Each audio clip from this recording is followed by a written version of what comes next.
আজ আবারও আপনাদের সামনে হাজির হয়েছে রহিম কবিরাজের সবচাইতে লোভনীয় এবং ডার্ক একটা স্টোরি নিয়ে। আজকের ঘটনাটি শুনলে আপনাদের গায়ের লোম খাড়া হয়ে যাবে।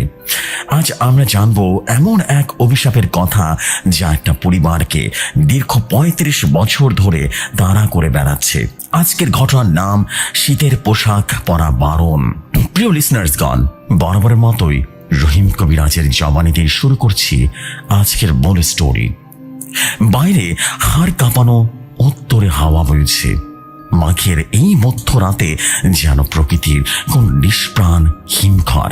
কুয়াশার চাদর এতটাই ঘন যে জানালার ওপাশে হাত বাড়ালে নিজের আঙ্গুল পর্যন্ত দেখা যায় না।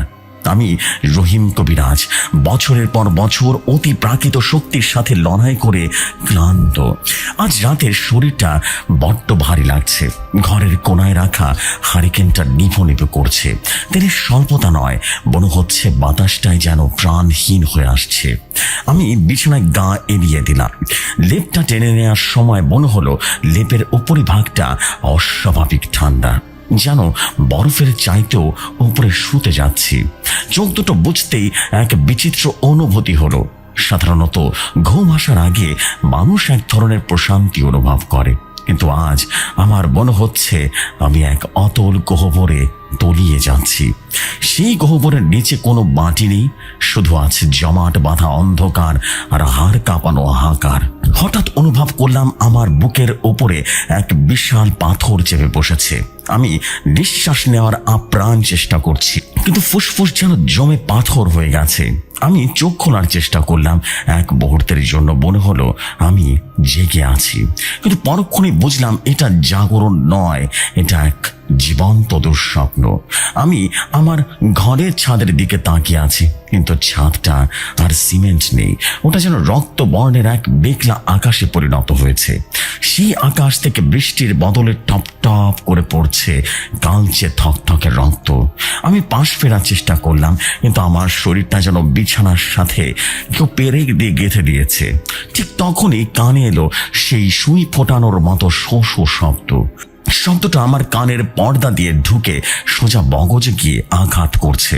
বড় হচ্ছে হাজার হাজার ছোট ছোট পোকা আমার মস্তিষ্কের ভেতরে কামড়াচ্ছে। আমি চিৎকার করতে চাইলাম, কিন্তু মুখ দিয়ে শুধু বাতাসের ফোঁস শব্দ বের হলো।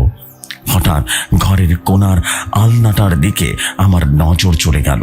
সেখানে আমার একটা কালো শাল ঝোলানো ছিল। অন্ধকারে সেই শালটা যেন ধীরে ধীরে বড় হতে শুরু করলো। ওটা আর কোনো কাপড় রইল না, ওটা একটা বিভৎস অবয়বের রূপ নিল। কুচো হয়ে থাকা সেই অবয়বটা ধীরে ধীরে আমার দিকে এগিয়ে আসছে। তার পায়ের কোনো শব্দ নেই, শুধু তার হাড়ের সন্ধিস্থলগুলো থেকে বটমট করে শব্দ বের হচ্ছে। অবয়বটা আমার খাটের কিনারায় এসে দাঁড়ালো। তার পরনে একটা ছিন্ন ভিন্ন রক্তমাখা পশমি সোয়েটার। সোয়েটারের সুতোগুলো সাপের মতো কিলবিল করছে। লোকটার মুখ বলে কিছুই নেই, শুধু একটা গর্ত। সেই গর্ত থেকে জমাট বাঁধা বরফ ছুঁয়ে ছুঁয়ে পড়ছে আমার বুকের উপরে। সে তার কঙ্কালসার হাতটা বাড়িয়ে আমার গলার কাছে ধরলো। তার স্পর্শে আমার চামড়া পড়ে যাওয়ার উপক্রম হলো। মনে হলো কেউ তরল নাইট্রোজেন আমার শরীরে ঢেলে দিয়েছে। সে আমায় বলল, রহিম, কি অনেক বড় কবিরাজ, কিন্তু বলতো শীতের রাতের রক্ত যখন জমে বরফ হয়ে যায় তখন কি তোর তোয়া কাজে লাগে? দেখ আমার হাড়গুলো কেমন কাঁপছে। আমাকে একটু তোর চামড়া দিবি? একটা নতুন সোয়েটার বুনতে হবে। আমি ভয় কুঁকড়ে গেলাম। আমার মনে হলো আমার পায়ের তলার বাটি সরে যাচ্ছে। হঠাৎ করে এক ঝটকায় আমি নিজেকে আবিষ্কার করলাম এক বিশাল প্রান্তরে। চারদিকে শুধু কুয়াশা আর কুয়াশা। দূরে একটা চিতা চলছে, কিন্তু সেই আগুনের শিখাটা নীল। আমি সেই আগুনের দিকে দৌড়াতে শুরু করলাম, কিন্তু যত দৌড়াচ্ছি আগুনটা ততই যেন সরে যাচ্ছে। হঠাৎ আমি হোঁচট খেয়ে পড়ে যাই। তাকিয়ে দেখি আমি কোনো পাথরে নয়, একটা মানুষের লাশের উপরে আছাড় খেয়ে পড়েছি। লাশটা আর কারো নয়, সেটা আমার নিজের লাশ। আমার নিজের নিথর হয়ে যাওয়া দেহটা সেই কুয়াশার মাঝেই পড়ে আছে, আর আমার বুকের খাঁচাটা কেউ কোরাল দিয়ে ছিঁড়ে ফেলেছে। হৃৎপিণ্ডটা এখনো ধক ধক করছে, কিন্তু সেই হৃৎপিণ্ডের চারপাশ দিয়ে কেউ পশমের লাল সুতো পেঁচিয়ে রেখেছে। আমি নিজের বিভৎস মৃত্যু দেখে শিউরে উঠলাম। ঠিক তখনই আমার কানে অট্টহাস ভেসে এলো। কুয়াশার ভেতর থেকে শত শত ছায়া বেরিয়ে আসছে। তারা সবাই এক একটা রক্তমাখা শীতের কাপড় পরে আছে। কারো সোয়েটার থেকে মানুষের আঙুল বেরিয়ে আছে, কারো জ্যাকেটের চেইনটা মানুষের দাঁত দিয়ে তৈরি। তারা সবাই মিলে আমাকে ঘিরে ধরলো। তাদের সম্মিলিত দীর্ঘশ্বাসে আমার চারপাশের বাতাস বরফ হতে শুরু করলো। আমি বুঝতে পারলাম এটা কোনো সাধারণ স্বপ্ন নয়, এটা সময়ের এক গোলক ধাঁধা। আমি চোখ বন্ধ করে সূরা তেলাওয়াত করা শুরু করলাম, কিন্তু আমার স্মৃতির শক্তি যেন কেউ মুছে দিয়েছে। আমি একটা আয়ত মনে করতে পারছি না। আমার মস্তিষ্কে শুধু বাজছে শীত আসছে, তপ্ত রক্তের ঋণ শোধ করার সময় আসছে। হঠাৎ আমার মনে হলো আমি ওপর থেকে নিচে পড়ে যাচ্ছি, এক বিশাল পতন। আমার হৃৎপিণ্ডটা যেন গলার কাছে চলে এলো। আর ঠিক তখনই আমি যখন সেই অনন্ত পতন থেকে নিজেকে সামনে নেওয়ার চেষ্টা করেছিলাম, ঠিক তখনই হঠাৎ অনুভব করলাম আমার পিঠে কোনো শক্ত মেঝেতে ঠেকেছে। পতনের সেই তীব্র ঝটকায় আমার মেরুদণ্ড দিয়ে একটা হিমশীতল স্রোত বয়ে গেল। আমি চোখ খুললাম, কিন্তু এ কি? আমি তো আমার ঘরে নেই। আমি নিজেকে আবিষ্কার করলাম এক অন্ধকার এবং বিশাল এক কারখানার মতো জায়গায়। চারদিকে বিশাল আকার সব লোহার চাকা ঘুরছে, কিন্তু সেই চাকাগুলো ঘোরার শব্দ সাধারণ শব্দের মতো নয়। মনে হচ্ছে হাজার হাজার মানুষ একসাথে আর্তনাদ করছে। কারখানার ছাদ থেকে বড় বড় হুক ঝুলে আছে, আর প্রতিটি হুক থেকে ঝুলছে এক একটি মানুষের দেহ। কিন্তু তারা মৃত নয়, তারা নড়াচড়া করছে। তাদের প্রত্যেকের শরীর থেকে চামড়া ছিঁড়ে নেওয়া হয়েছে, আর সেই কাঁচা মাংসের উপর দিয়ে বোনা হচ্ছে পশমের সুতো। আমি ভয় কুঁকড়ে গেলাম, আমার পাকস্থলী উল্টে বমি আসতে চাইলো। ঠিক সেই সময় কারখানার এক কোণ থেকে সেই পরিচিত পশম সোয়েটার পরা অবরটা বেরিয়ে এলো। এবার সে একা নয়, তার পেছনে আরো কি বেশ কিছু ছায়া আছে। তারা সবাই মিলে একটা বড় কড়াইতে কিছু একটা নাড়ছে। কড়াইয়ের ভেতর থেকে টকবক করে ফোটার শব্দ আসছে। আমি কাছে গিয়ে উকি দিতে দেখলাম ওটা কোনো পানি বা তেল নয়, ওটা টকটকে লাল রক্ত, আর সেই রক্তে ভেজানো হচ্ছে সাদা রঙের উলের সে বান্ডিল। রক্তে ভিজে সেই উলগুলো গাঢ় খয়েরি রঙের ধারণ করেছে। সে বিভৎস অবয়বটি আমার দিকে তাকিয়ে কঙ্কালসার হাতটা দিয়ে ইশারা করলো। সে কথা বলছে না, কিন্তু তার চিন্তাগুলো সরাসরি আমার মস্তিষ্কে প্রতিধ্বনিত হচ্ছে। সে বলছে, রহিম, তুই তো মানুষের জগৎ আর জিনের জগতের মাঝে দালালি করিস। তুই কি জানিস এই পশমগুলো কোত্থেকে আসে? এগুলো মানুষের ঘাম দিয়ে তৈরি, প্রতিটি সুতা এক একটা দীর্ঘশ্বাস। হঠাৎ সে কড়াই থেকে ভেজা উলের দানা তুলে আমার দিকে ছুঁড়ে মারলো। উলের দানাটা আমার মুখে লাগার সাথে সাথে কেউ জ্বলন্ত কয়লা আমার গালে চেপে দিয়েছে, এমনটা মনে হলো। আমি যন্ত্রণায় চিৎকার করে উঠলাম, কিন্তু আমার কণ্ঠস্বর সেই কারখানার গগন বিদারী শব্দের নিচেই চাপা পড়ে গেল। আমি দৌড়াতে শুরু করলাম। অন্ধকারের মধ্যে যাচ্ছি কোথায় জানি না, শুধু জানি আমাকে এক নরক থেকে বের হতে হবে। দৌড়াতে দৌড়াতে আমি একটা সময় এই দরজার সামনে এসে থামলাম। দরজাটি পুরনো কাঠের তৈরি, আর তাতেই খোদাই করে লেখা সময় রেখা ৩৫ বছর আগের স্মৃতি। আমি দরজাটি ধাক্কা দিয়ে ভেতরে ঢুকলাম। ভেতরে ঢোকা মাত্রই পরিবেশটা পাল্টে গেল। এবার আমি এক গ্রামের কাঁচা রাস্তার উপরে দাঁড়িয়ে আছি। হাড় কাঁপানো শীত, চারদিকে ঘন কুয়াশা। দূরে কেউ লণ্ঠন হাতে হেঁটে যাচ্ছে। আমি তাকে অনুসরণ করতে শুরু করলাম। কাছাকাছি যেতেই দেখলাম এক জীর্ণ কুঠিরের সামনে একটা ছেলে বসে আছে। তার শরীরটা ঠান্ডায় নীল হয়ে গেছে। সে থরথর করে কাঁপছে, আর তার দাঁতে দাঁত লাগার শব্দ শোনা যাচ্ছে। ছেলেটির পাশে পড়ে আছে একটা ছেঁড়া চটের বস্তা। সে বারবার নিজের হাত দুটো ঘষছে আর উষ্ণতার আশায় ঘষছে। হঠাৎ করে কুটিরের ভেতর থেকে একজন লোক বেরিয়ে এলো। লোকটির চেহারা চেনা চেনা লাগলো। লোকটির হাতে একটা দামি পশমি চাদর। সে ছেলেটিকে দেখে তাচ্ছিল্যের হাসি এসে বলল, কিরে মনসুর, খুব শীত লাগছে? এই চাদরটা দেখিস না, এটা তোর মতো নগণ্য মানুষের জন্য নয়। যা, দূরে গিয়ে মর। দৃশ্যটি দেখার সময় আমার মনে হলো আমি সেখানে উপস্থিত আছি, কিন্তু কেউ আমাকে দেখতে পাচ্ছে না। মনসুর নামের সেই ছেলেটি করুণ চোখে চাদরটি দিকে তাকালো। পরক্ষণে দৃশ্যটি ঝাপসা হয়ে গেল এবং আমি আবারও ফিরে এলাম সেই অন্ধকার ঘরে। কিন্তু এবার আমার সামনে একটা বড় আয়না। আয়নায় আমি নিজের প্রতিবিম্ব দেখে আটকে উঠলাম। আয়নায় আমার মুখ নেই, আমার পুরো মুখমণ্ডল পশমের সুতো দিয়ে সেলাই করা। আমি আমার হাত দিয়ে সেই সুতো ছেঁড়ার চেষ্টা করলাম, কিন্তু যত ছিঁড়ছি আমার মুখ থেকে ততই রক্ত বের হচ্ছে, আর সেই রক্ত পুনরায় সুতোয় পরিণত হচ্ছে। হঠাৎ আয়নার ভেতর থেকে একটা হাত বেরিয়ে এলো এবং আমার গলাটা চেপে ধরলো। আমি নিঃশ্বাস নিতে পারছিলাম না, আমার চোখের সামনে সবকিছুই ঝাপসা হয়ে এলো। আমি অনুভব করলাম আমার গলার নড়িটা ধীরে ধীরে চ্যাপ্টা হয়ে যাচ্ছে। ঠিক তখনই আমার কানের কাছে কেউ অস্ফুট স্বরে বলল, রহিম, আচার হওয়ার আগে তোর কোনো মুক্তি নেই, এখন সময় আমার হাতে। আমি বিছানায় ছটফট করছি। আমি বুঝতে পারছি আমি আসলে বিছানায় শুয়ে আছি, কিন্তু আমার আত্মাটা দুঃস্বপ্নের গোলক ধাঁধায় বন্দী হয়ে গেছে। আমি আপ্রাণ চেষ্টা করছি আমার ডান হাতের আঙুলটা নাড়াতে, যাতে আমার তঞ্জা ভেঙে যায়, কিন্তু আমার শরীরটা যেন পাথরের তৈরি। হঠাৎ আমার ঘরের জানালাটা দরাম করে খুলে গেল। বাইরে সেই হিমশীতল বাতাস ঘরে ঢুকে আমার গায়ের লেপটা উড়িয়ে নিয়ে গেল। বাতাসের সাথে ঘরে ঢুকে পড়লো শত শত ছোট ছোট কালো পোকা। পোকাগুলো মেঝে থেকে দ্রুত উঠে আমার শরীরের উপরে হাঁটতে শুরু করলো। তাদের কামড়ে আমার মনে হচ্ছে শত শত সুই একসাথে আমার চামড়ায় বিধিয়ে দিচ্ছে। আমার মনে মনে আল্লাহু আকবার পড়ার চেষ্টা করলাম। প্রথমবার জিভ নড়ল না, দ্বিতীয়বার বুক থেকে একটা কম্পন শুরু হলো, তৃতীয়বার এক অমানসিক জোরে আমি চিৎকার করে উঠলাম, কি আল্লাহ, কি হলো এটা? সাথে সাথেই সব অদৃশ্য হয়ে গেল। আমি ধরফর করে বিছানায় উঠে বসলাম, সারা শরীর ঘামে ভেজা, অথচ ঘরের তাপমাত্রা অনেক কম। আমি দ্রুত হারিকেনটা নিয়ে জানালাম, চারদিকে তাকিয়ে দেখলাম জানালাটা স্পষ্ট বন্ধই আছে। লেপটা আমার গায়ের ওপরে, কিন্তু আমার গলার কাছে সেই পশমের সুতোর দাগ এখনো স্পষ্ট। আমি বুঝতে পারলাম এটা কেবল স্বপ্ন ছিল না, এটা ছিল আমার ওপরে সে অভিশপ্ত শক্তির প্রথম আঘাত। আমি জানালার দিকে তাকালাম, কুয়াশা এখনো কমেনি, অন্ধকার যেন আরো ঘন হয়েছে। আমি জানি এই রাত কেবল শুরু। আমি তসবিটা হাতে নিলাম, আমার আঙ্গুলটা কাঁপছে, সময় যেন থমকে গেছে। দেয়ালের ঘড়িটা টিক টিক শব্দে এখনো শোনা যাচ্ছে না। মনে হচ্ছে ঘড়িটার রাত 2:10 আটকে আছে। আমি জানতাম এই সময় চক্র থেকে বের হতে না পারলে আমার মস্তিষ্ক বিকল হয়ে যাবে। আমি সূরা ফালাক তেলাওয়াত করতে শুরু করলাম, কিন্তু প্রতিবার যখন আমি মিন শাররি মা খালাক বলছি, তখন পেছন থেকে কেউ একজন আমার কানে কানে বলছে, বাকি আয়াতগুলো ভুলে গেছিস নাকি রহিম?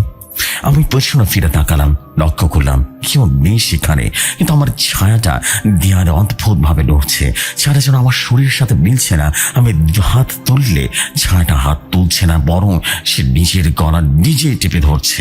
আমি বুঝতে পারলাম আমার মানসিক খেলা শুরু করেছে। আমি জায়নামাজে গিয়ে দাঁড়ালাম। নামাজে দাঁড়ানো মাত্রই আমার মনে হলো নিচেটা তরল হয়ে যাচ্ছে, আমি নিচে ডুবে যাচ্ছি। আমি আর হাল ছাড়লাম না। শেষদায় গিয়ে আমি দীর্ঘক্ষণ পরে রইলাম, কান্নায় আমার বুক ফেটে যাচ্ছে। কেন এই নিরপরাধ পরিবারটির উপরে এমন আযাব নেমে এলো? কেন সে মনসুরের আত্মা এতটা প্রতিহিংসাপরায়ণ হয়ে উঠল? সিজদা থেকে বাধা তুলতে দেখলাম ফজরের আজান শুরু হয়েছে। আজানের সেই পবিত্র ধ্বনি কুয়াশা ভেদ করে আমার কানে চলে এলো। সাথে সাথে আমার সেই কোমট ভাবটা কেটে গেল। আমি লম্বা দীর্ঘ শ্বাস ফেললাম। ফজরের আজানের পর যখন আকাশটা ফর্সা হতে শুরু করলো, তখন ভাবলাম বিভীষিকা মনে হয় শেষ হয়ে গেছে। কিন্তু আমি জানতাম না শয়তানি শক্তি কখনো সহজে বিদায় নেয় না। তারা শুধু মানুষকে একটু স্বস্তি দেয়, যাতে পরবর্তী আঘাতটা আরো বেশি যন্ত্রণাদায়ক হয়। আমি জায়নামাজ থেকে উঠে জানলার পাশে দাঁড়ালাম। কুয়াশা খানিকটা পাতলা হয়ে গেছে, কিন্তু আকাশের রং আজও কেমন যেন কালচে ছাই বর্ণের হয়ে গেছে। মনে হচ্ছে আকাশটা কোনো পুরনো পশমি চাদর দিয়ে ঢাকা। আমি ঘরে ফিরে এসে খাটে বসলাম, মাথাটা প্রচন্ড ভার হয়ে আছে। ঠিক সেই মুহূর্তে আমার নজর গেল টেবিলে ঘড়িটার দিকে।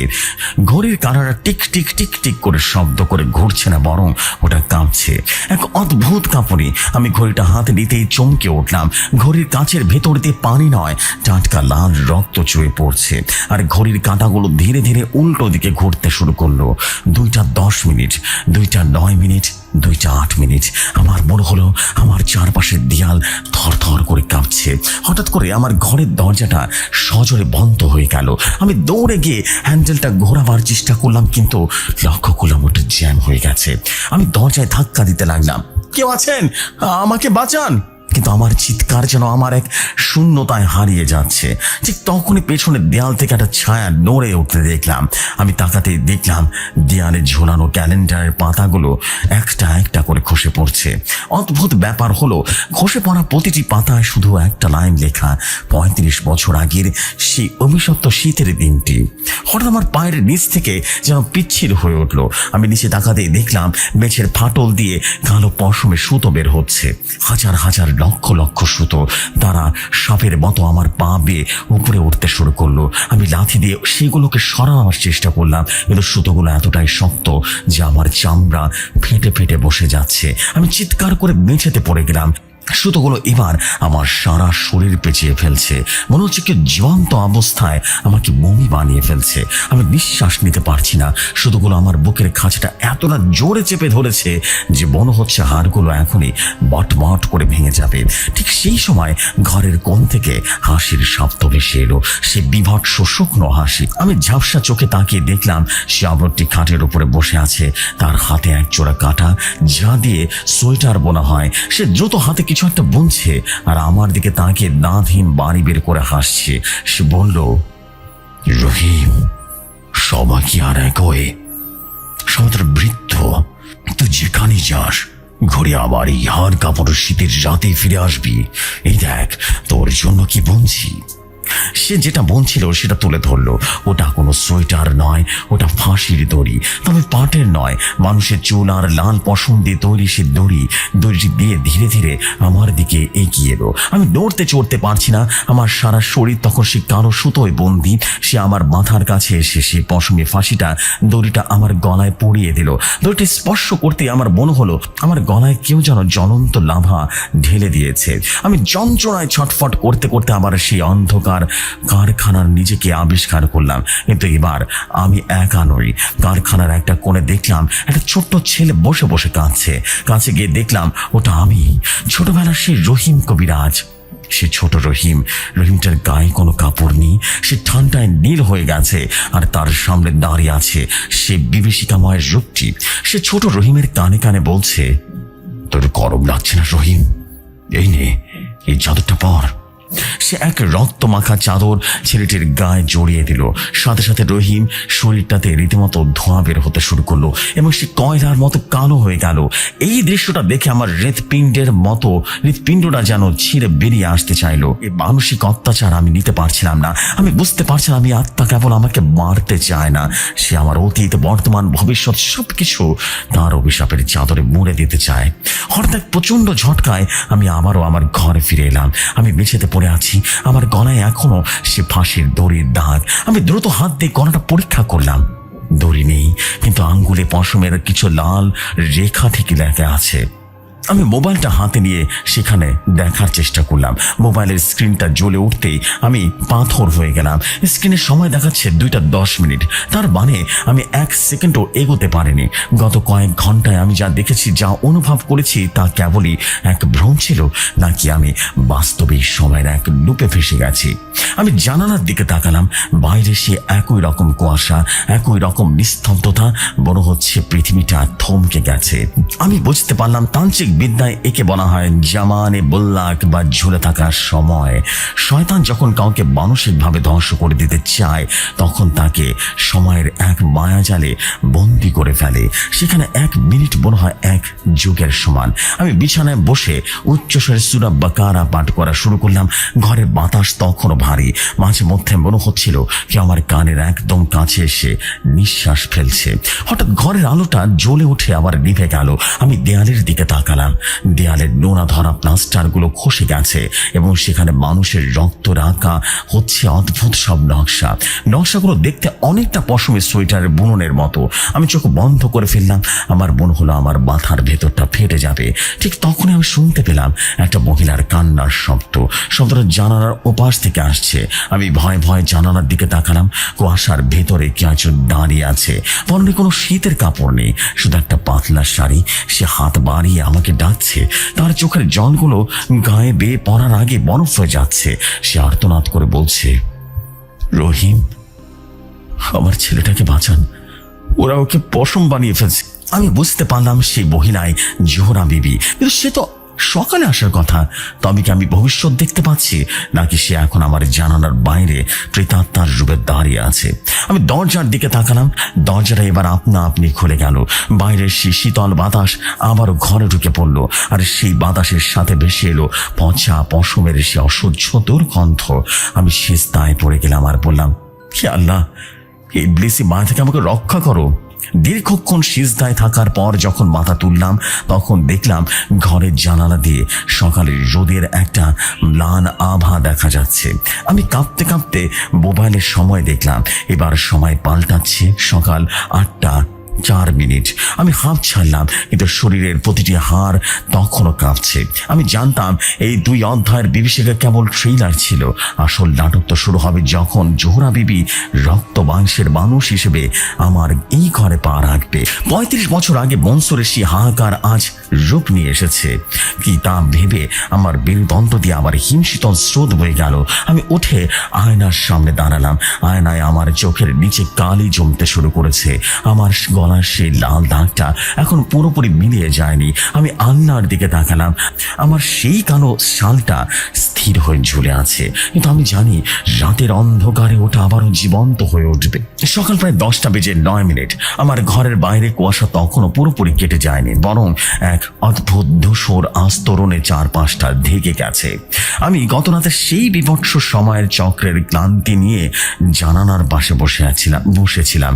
শরীরটা এখনো কাঁপছে, আর গলার সে অদৃশ্য ফাঁসির দড়িটার দাগটা জল জল করছে। ঠিক সেই মুহূর্তে আমার গেটে সেই টোকান দেওয়ার শব্দ হলো। 1 বার, 2 বার, 3 বার। শব্দটা ধীরে, খুব ধীরে, কিন্তু এর মধ্যে এক গভীর আতঙ্ক লুকিয়ে আছে। আমি উঠে গিয়ে দরজাটা খুললাম। সামনে দাঁড়িয়ে আছেন একজন মধ্যবয়স্ক মহিলা। তার বয়স বড়জোর 50-এর মতো হবে, কিন্তু তাকে দেখে মনে হচ্ছে কয়েকশো বছরের বৃদ্ধ। তার গায়ের রং ফ্যাকাশে সাদা, চোখ দুটো প্রচন্ড লাল আর কালি জমে পড়েছে। চোখের নিচে জলের শুকনো দাগ, যেন সারা রাস্তা কাঁদতে কাঁদতে এসেছেন। এই হাড় কাঁপানো শীতেও তার গায়ে কোনো চাদর বা সোয়েটার নেই, শুধু একটা পাতলা সুতির শাড়ি জড়িয়ে তিনি থর থর করে কাঁদছেন। আমি তাকে ভেতরে ডাকলাম। তিনি ঘরে ঢুকে সোফায় বসলেন। আমি দেখলাম তার হাত পা বরফের মতো নীল হয়ে গেছে। আমি কোনো প্রশ্ন করবার আগে তিনি অঝরে কাঁদতে শুরু করলেন। তার ঠোঁট কাঁপছে, কিন্তু মুখ দিয়ে কথা বের হচ্ছে না। আমি তাকে 1 গ্লাস গরম পানি দিয়ে একটু স্বাভাবিক হওয়ার সময় দিলাম। কিছুক্ষণ পর তিনি চোখ মুছে আমার দিকে তাকালেন। সেই চাহনিতে যে পরিমাণ অসহায়তা ছিল তা দেখে আমার পাথর হৃদয় কেঁপে উঠল। তিনি বলতে শুরু করলেন, রহিম সাহেব, আমার নাম জোহরা। আমি এক অভিশপ্ত বাড়ির বড় বউ। আমরা 7 জন সদস্যের এক সুখী পরিবার ছিলাম। আমি, আমার স্বামী, আমার 2 ছেলে, তাদের বউরা আর আদরের ছোট মেয়ে। কিন্তু আজ আমরা এক জীবন্ত কবরে বাস করছি। আমার বড় ছেলে আসিফ, তাকে ওরা নৃশংসভাবে কেড়ে নিয়েছে। আমি তার চোখের দিকে তাকিয়ে জিজ্ঞেস করলাম, ওরা মানে কারা, আর কেনই বা কেড়ে নিল? জোহরা বিবি দীর্ঘশ্বাস ফেলে বলতে শুরু করলো, আমাদের বাড়িতে একটা অলিখিত নিয়ম ছিল, 35 বছর ধরে চলা সেই কঠোর নিয়ম। আমার শাশুড়ি বেঁচে থাকতে সবসময় বলতেন, খবরদার শীতের দিনে কেউ কোনোদিন শীতের পোশাক অর্থাৎ সোয়েটার বা জ্যাকেট গায়ে দিবি না। দরকার হলে লেপ মুড়ি দিয়ে ঘরে বসে থাকবি, আগুন জ্বালিয়ে শরীর গরম করবি, তবু পশমি কাপড় দিয়ে গায়ে জড়াবি না। আমরা ভাবতাম এটা হয়তো বা কোনো কুসংস্কার। তিনি বলতেন, ওই পশমি কাপড় পরলে সে জেগে উঠবে, সে নাকি জেগে উঠে বংশ নির্বংশ করে দিবে। আমি অবাক হয়ে জিজ্ঞেস করলাম, তিনি কার কথা বলতেন, আর আপনারা কি কোনোদিন জানতে চাননি এর কারণ কি? জোহরা বিবি মাথা নিচু করে বললেন, তিনি কোনোদিন নাম বলেননি, শুধু বলতেন 35 বছর আগে এক শীতের রাতে আমাদের বংশের উপর এক অভিশাপ নেমে এসেছিল। আমরাও ভয় কোনোদিন ওই নিয়ম ভাঙিনি, কিন্তু কয়েক মাস হলো আমার ছোট ছেলের বিয়ে হয়েছে। তার বউ শহরের মেয়ে, আধুনিক শিক্ষায় শিক্ষিত, সে এসে এসব নিয়মকে পাগলের পোলাপ বলে উড়িয়ে দিল।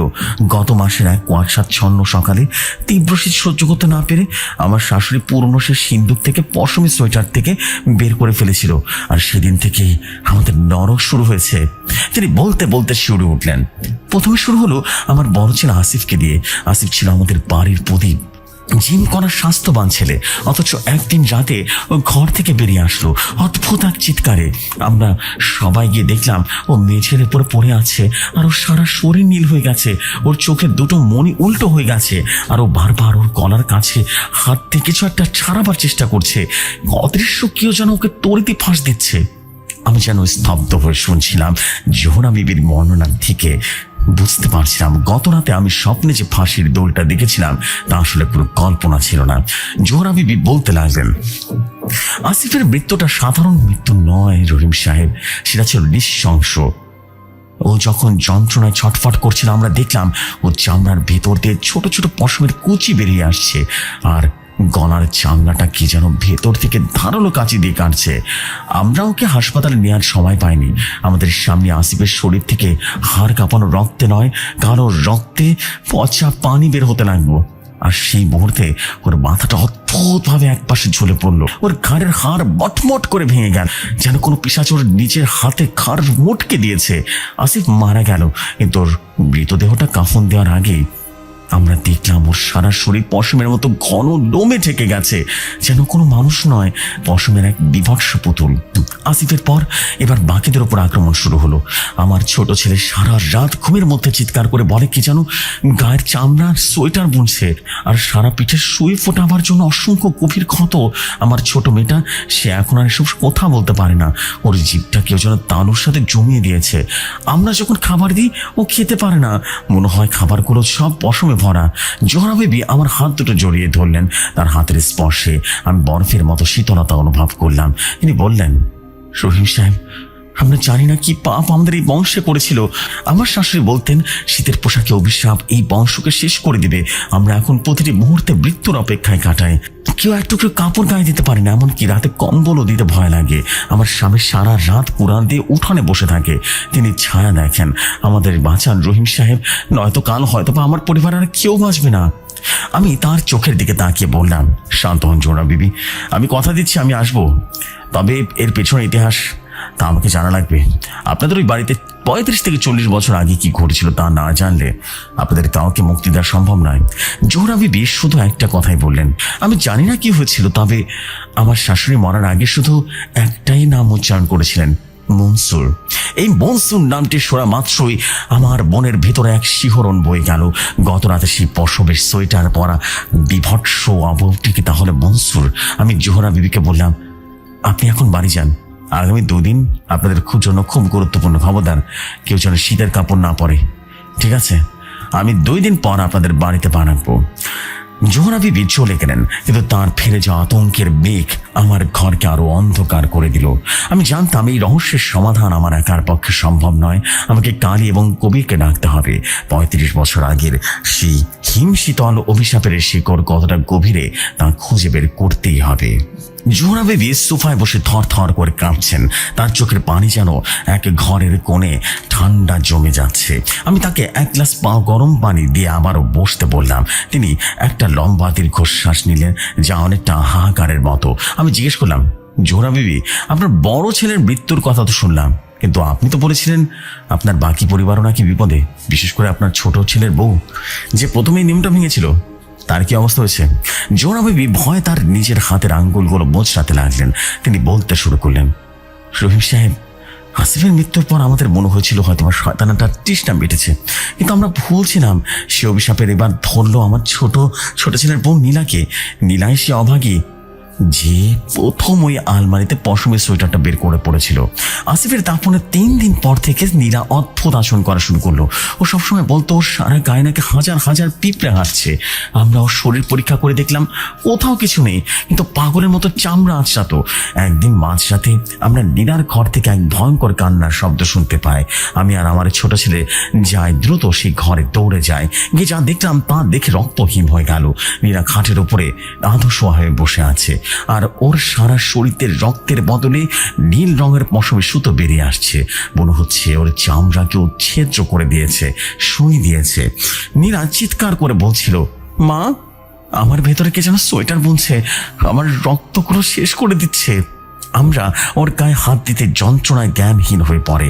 ওর সারা পিঠে এমন অসংখ্য ছোট ছোট ছিদ্র ছিল, প্রতিটি ছিদ্র দিয়ে সে অভিশপ্ত পশম উঁকে দিচ্ছিল।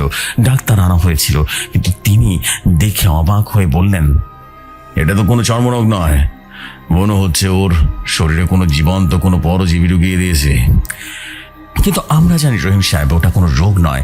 সে বনসুর ওর চামড়া দিয়ে ওর কাফনটা বুনছে। আজ 3 দিন ধরে নীলা কথা বলে না, শুধু এক দৃষ্টিতে দেয়ালের দিকে তাকিয়ে থাকে। ওর হাত দুটো এমনভাবে নড়াচড়া করে যেন নিজেই কিছু একটা বুনছে।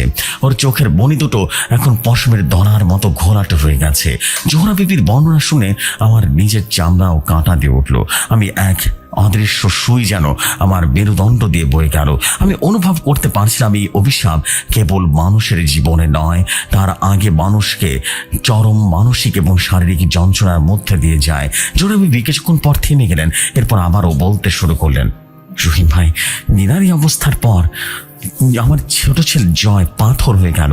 ও সারা দিন নীলার পাশে বসে থাকে, কিন্তু কাল রাতে আমি যা দেখলাম, জয় নীলার হাত ধরে বসেছিল। হঠাৎ আমি দেখলাম জয়ের গায়ের চামড়া থেকে নীল রঙের ধোঁয়া বের হচ্ছে। জয় অস্ফুট স্বরে বলল, মা, আমার খুব শীত করছে। আমি দ্রুত ওকে জড়িয়ে দিলাম, কিন্তু জয়ের শরীরটা আগুনের মতো গরম ছিল না, বরং শীতল ছিল। জয় বলল, ও নাকি ওর কানের ভেতরে কানো সুচ চালানোর শব্দ শুনতে পাচ্ছে। রহিম সাহেব, আমার ছোট ছেলেটাও কি বড় ভাইয়ের মতো শেষ হয়ে যাবে? জোহরা বিবির কথা শেষ হতে না হতেই আমার ঘরের বাতিটা হঠাৎ করে কেঁপে উঠল। জানালার ওপাশ থেকে কুয়াশা ঘনত্ব আরো বেড়ে গেল। আমি বুঝতে পারলাম জোহরা বিবির পরিবারটি এখন অগ্নিকুণ্ডে দাঁড়িয়ে আছে, আর সেই আগুনের জ্বালানি হলো 35 বছর আগের এক প্রতিহিংসা। আমি জোহরা বিবির দিকে তাকিয়ে বললাম, আপনার ছোট মেয়ে স্বামীর কি অবস্থা? তারা কি এখন সুস্থ আছে? জোহরা বিবি মুখ ঢেকে ফুপিয়ে ফুপিয়ে বললেন, সুস্থ? ওই বাড়িতে কোনো সুস্থতা নেই রহিম সাহেব। আমার স্বামী, তিনি তো এখন মানুষ থেকে শয়তানি পরিণত হয়েছে। জোহরা বিবি শাড়ির আঁচল ছেড়ে রীতিমতো ফুপিয়ে ফুপিয়ে কাঁদছেন। তার কান্নার শব্দটা বিস্তর ঘরে এক অদ্ভুত হাহাকার তৈরি করছে। বাইরের আবহাওয়া যেন এক আরো ভয়ঙ্কর হয়ে তুলেছে। জানালা কাঁচের উপর তুষার পত পাতলা কুয়াশার মতো আস্তরণ জমে উঠেছে। জোহরা বিবি একটু শান্ত হয়ে আবারও বলতে শুরু করলেন। তার বর্ণনা ছিল এতটা আদরের ছোট মেয়ে মৌসুমী এবং তার স্বামী আব্বাস আলীকে নিয়ে। রহিম সাহেব, আমার মেয়ে মৌসুমী ছিল এই বাড়ির চঞ্চলতা। ওর হাসিতে আমাদের পুরো ঘরটা সবসময় মুখরিত হয়ে থাকতো, কিন্তু এই অভিশপ্ত দিনটির পর থেকে মৌসুমীর হাসি যেন চিরতরে হারিয়ে গেছে। আসিফের দাপট দিন থেকে ও আর কথা বলতে পারছে না। প্রথমে আমরা ভেবেছিলাম হয়তোবা বড় ভাইয়ের অকাল মৃত্যুতে বড় ধরনের কোনো শখ পেয়েছে, কিন্তু কয়েকদিন যাওয়ার পর আমরা বুঝতে পারলাম এটা কেবল শোক নয়, এটা অন্য কিছু। একদিন ভোরে আমি মৌসুমীর ঘরে ঢুকলাম ওকে ডাকতে গিয়ে দেখি ও বিছানায় বসে আছে, চোখ দুটো পাথরের মতো স্থির। আমি ওর কপালে হাত দিয়ে ডাকলাম, মৌসুমী রে, মা আমার। ও আমার দিকে তাকালো, কিন্তু ওর চোখে আমি দৃষ্টিতে কোনো জীবন দেখতে পেলাম না। ওর মুখ খোলার চেষ্টা করলো, যেন আমাকে কিছু বলতে চায়, কিন্তু ওর মুখ দিয়ে কোনো স্বর বের হলো না। আমি দেখলাম ওর গলার নলিটা বারবার কাঁপছে, যেন ভেতরে কিছু একটা আটকে আছে। আমি ওর মুখটা একটু বড় করে খুলিয়ে ভেতরে তাকালাম। রহিম সাহেব, আমি যা দেখলাম তা বর্ণনা করার মতো শব্দ আমার জানা নেই। আমি দেখলাম মৌসুমীর জিভটা ওর উপরে তালুর সাথে শক্তভাবে লেগে আছে, আর ওর গলার ভেতরে জমাট বেঁধে আছে এক কুণ্ডলে লাল রঙের পশমি সুতো। আমি আতঙ্কে চিৎকার করে উঠলাম। আমি আমার আঙ্গুল দিয়ে সে সুতো বের করবার চেষ্টা করলাম, কিন্তু যতবার আমি সুতোটা টেনে বের করতে যাই, মৌসুমী যন্ত্রণায় কোকিয়ে ওঠে। মনে হয় সেই সুতোগুলো এর ভেতরে অঙ্গ পতঙ্গের সাথে সেলাই করা। মৌসুমী আজ 10 দিন ধরে এক ফোঁটাও পানি গিলতে পারছে না। ওর গলার কাছে হাত দিলে মনে হয় সেখানে মাংস নেই, শুধু রক্ত কোনো জমাট বাঁধা বরফের ছায় বসে আছে। ও মাঝে মাঝে ইশারায় দেখায় যে ওর কানের ভেতরে কেউ পশম ঢুকাচ্ছে, আর কান দিয়ে মাঝে মাঝে কালো রঙের মতো ঘন তরল বের হচ্ছে, যার গন্ধটা একদম পুরনো ভিজে পশমের মতো। জোহরা বিবি বলতে বলতে নিজের গলাটা চেপে ধরলেন, যেন তিনিও সেই যন্ত্রণায় অনুভব করছেন। আমি বুঝতে পারছি এই আত্মাটি এখন নিজের উপরে এককভাবে তার মায়া বিস্তার করছে। কারো চামড়া দিয়ে কাপড় বুনছে, কারো কণ্ঠস্বর নিয়ে নিচ্ছে। এটা কেবল জিনের আছর নয়, এটা সুপরিকল্পিত প্রতিহিংসা বা প্রতিশোধ। আমি ধীর স্বরে জিজ্ঞেস করলাম, আর আপনার স্বামী আব্বাস আলী সাহেব কি কিছু করতে পারছেন না? জোহরা বিবি এবার অদ্ভুত একটা হাসি দিলেন। হাসিতে কোনো শোক নেই, আছে এক বুক জ্বালা। আমার স্বামী আব্বাস আলী এখন নিজে জীবন্ত লাশ রহিম সাহেব। তিনি আগে ছিলেন এই গ্রামের অন্যতম সাহসী মানুষ, এতো এখন নিজের ছাড় দেখেও আতঙ্কে উঠেন। সারাদিন হাতে একটা বড় কোরআন নিয়ে বাড়ির উঠোনে বসে থাকেন। তিনি বলেন কুয়াশার ভেতর থেকে নাকি কেউ একজন তাকে ইশারা করে ডাকছে। তিনি কার সাথে যেন বিড়বিড় করে কথা বলেন। আমরা যখন জিজ্ঞেস করি কার সাথে কথা বলছেন, তিনি রক্তবর্ণ চোখে তাকিয়ে বলেন, দেখছিস না বসু দাঁড়িয়ে আছে, ওর সোয়েটারটা ফেরত যাচ্ছে। রহিম ভাই, আমার স্বামীর শরীর আরো খারাপ অবস্থা। এই শীতও কোনো চাদর বা লেপ নিতে পারেন না। তিনি বলেন কাপড়ে স্পর্শ করলে তার গায়ের চামড়া মনে হয় জ্যান্ত পুড়ে যাচ্ছে। ওনার সারা শরীর এখন অদ্ভুত সব দাগ, মনে হয় কেউ যেন গরম লোহা দিয়ে ওনার শরীরে একেবারে বসিয়ে দিচ্ছে। শুধু কোরালটা শান দিয়ে বিড়বিড় করে বলেন, আমি তোকে মারিনি মনসুর, আমি তোকে মারিনি। কেন আমার বংশ শেষ করছিস? গত পরশু রাতে আমি ওনাকে খুঁজতে বের হলাম। দেখলাম তিনি আমাদের সেই পুরনো গোয়াল ঘরের পিছনে দাঁড়িয়ে আছেন। সেখানে আগে একটা বিশাল মেহগনি গাছ ছিল, যা 35 বছর আগে কেটে ফেলা হয়েছিল। আব্বাস আলী সেই শূন্য জায়গার দিকে তাকিয়ে হাত জোর করে ক্ষমা চাচ্ছিলেন। হঠাৎ আমি দেখলাম সেই শূন্য জায়গা থেকে এক ঝলক শীতল বাতাস ওনার শরীর আছড়ে পড়ল। সাথে সাথে ওনার চোখের ভ্রু আর দাড়িগুলো সাদা হয়ে গেল, যেন সেখানে বরফ জমেছে। ওনার সারা শরীর কাঁপতে শুরু করলো, নীল হয়ে গেল। আমি ওনাকে কোনো মতে ঘরে নিয়ে আসলাম। এখন তিনি শয্যাশায়ী, কিন্তু ওনার শরীরের তাপমাত্রা এতটাই কম যে ওনার পাশে বসলে মনে হয় ফ্রিজের ভেতরে বসে আছি। জোহরা বিবি থেমে গেলেন। তার কথাগুলো আমার ভেতরে হাতুড়ির মতো আঘাত করছে। 7 জন সদস্যের একটি পরিবার, যেখানে প্রতিটি মানুষ একটা জীবন্ত বিভীষিকা উপভোগ করছে। বড় ছেলে নৃশংসভাবে মারা গেছে, ছোট ছেলের বউ চামড়া দিয়ে পশম বের হচ্ছে এবং ছোট ছেলের কানে পশম ঢোকার আওয়াজ, মেয়ের কণ্ঠস্বর রোধ এবং গৃহকর্তা এই মানসিক শারীরিক পতন, এই যেন এক নারকীয় উৎসব। আমি জোহরা বিবিকে জিজ্ঞেস করলাম, জোহরা বিবি, আপনি বলেন শীতের পোশাক পরার কথা বললে আপনার শাশুড়ি গালাগালি করতেন, তিনি কি নির্দিষ্ট কোনো পোশাকের কথা বলতেন? জোহরা বিবি চোখ মুছে বলেন, হ্যাঁ রহিম সাহেব, তিনি সবসময় একটা বিশেষ পশমি সোয়েটারের কথা বলতেন। ওটা ছিল আমার শ্বশুরে কেনা একটা লাল দামি রকমের সোয়েটার। শাশুড়ি বলতেন ওই সোয়েটারটাই বাড়ির অভিশাপের চাবিকাঠি। ওটা নাকি মনসুরের রক্তের সাথে মিশে আছে। আমার ছোট ছেলের বউ নীলা যেদিন ওই আলমারিটা খুলেছিল, সে আসলে ওই লাল সোয়েটারটা গায়ে জড়িয়েছিল।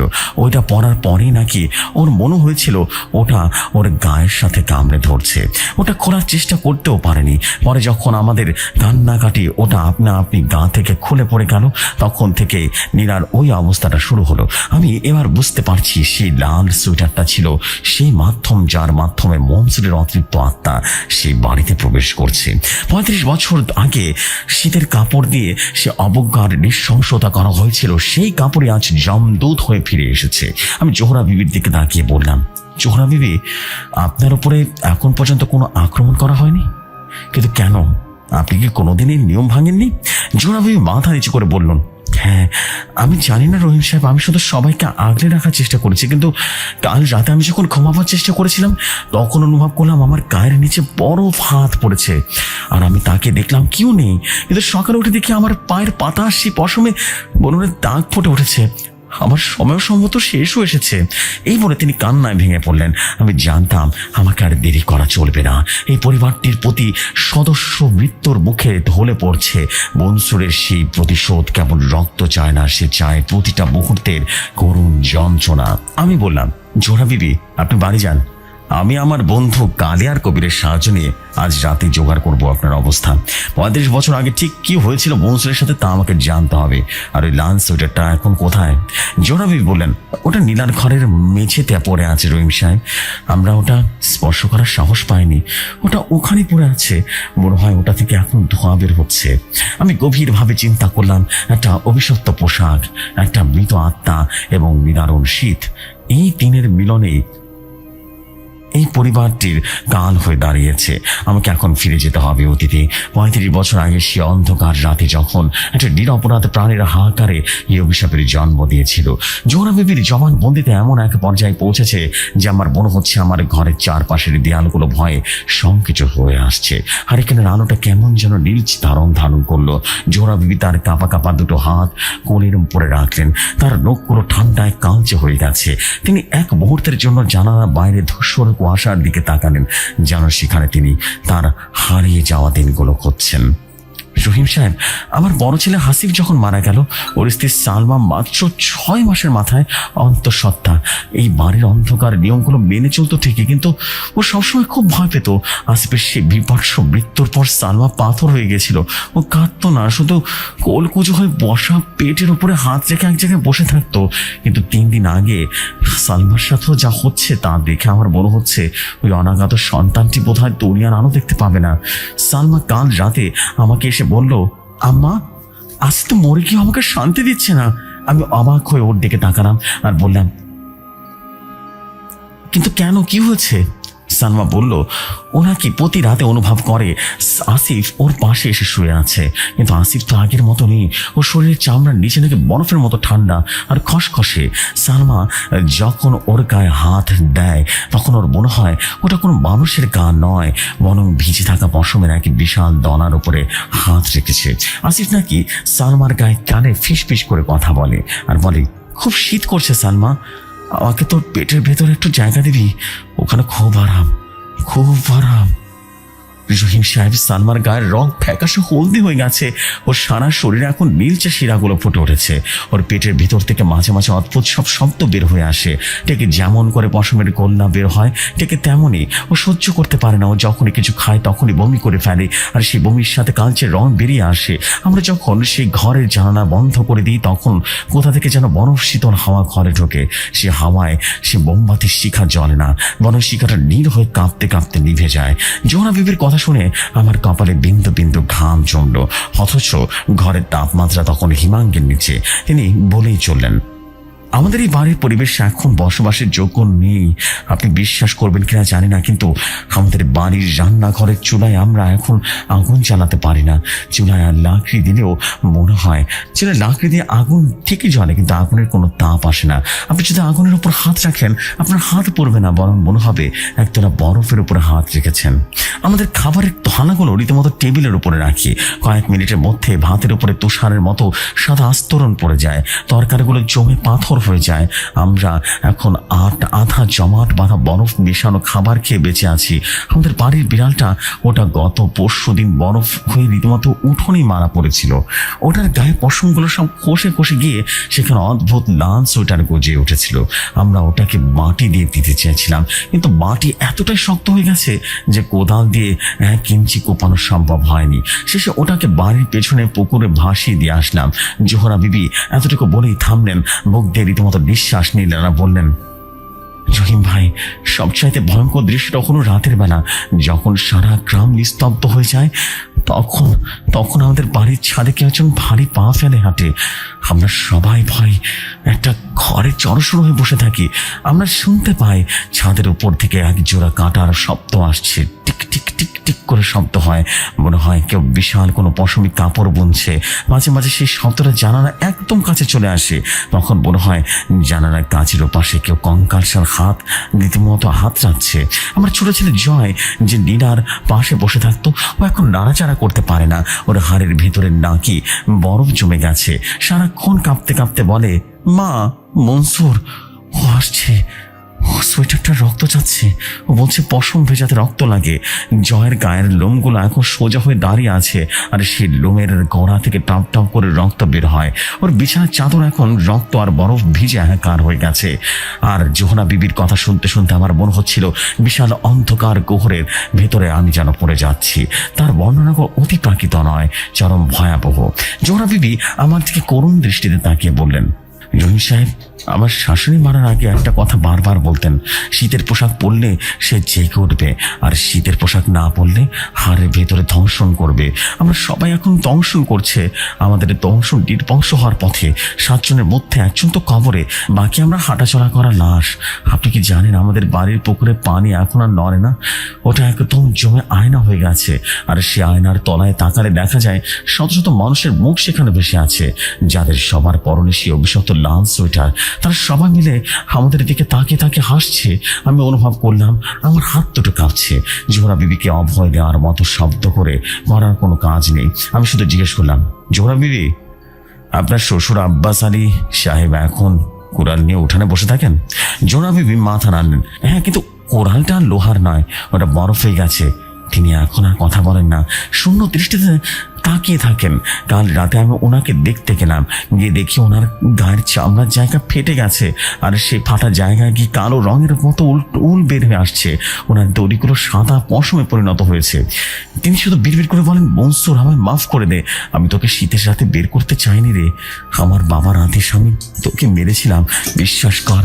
রহিম সাহেব, তার মানে আমার শ্বশুরও এর সাথে জড়িত ছিলেন। 35 বছর আগে সেই পাপের বোঝা আজ আমাদের পুরো বংশকে টানতে হচ্ছে। জোহরা বিবি কান্নায় ভেঙে পড়লেন। আমি জানতাম এই রহস্যের জট খুলতে হলে আমাকে 35 বছর আগে যেতে হবে। আমি বললাম, জোহরা বিবি, আপনি নিজেকে শক্ত করেন, আর 3টা দিন এর মধ্যেই আমি সালমা এবং আপনার বাড়িতে যেন কেউ না যায়, আর আপনার স্বামীর হাতে কোরালটা যেন কেউ স্পর্শ না করে। আমি 2 দিন পর আসবো, তার আগে আমাকে কিছু প্রস্তুতি নিতে হবে।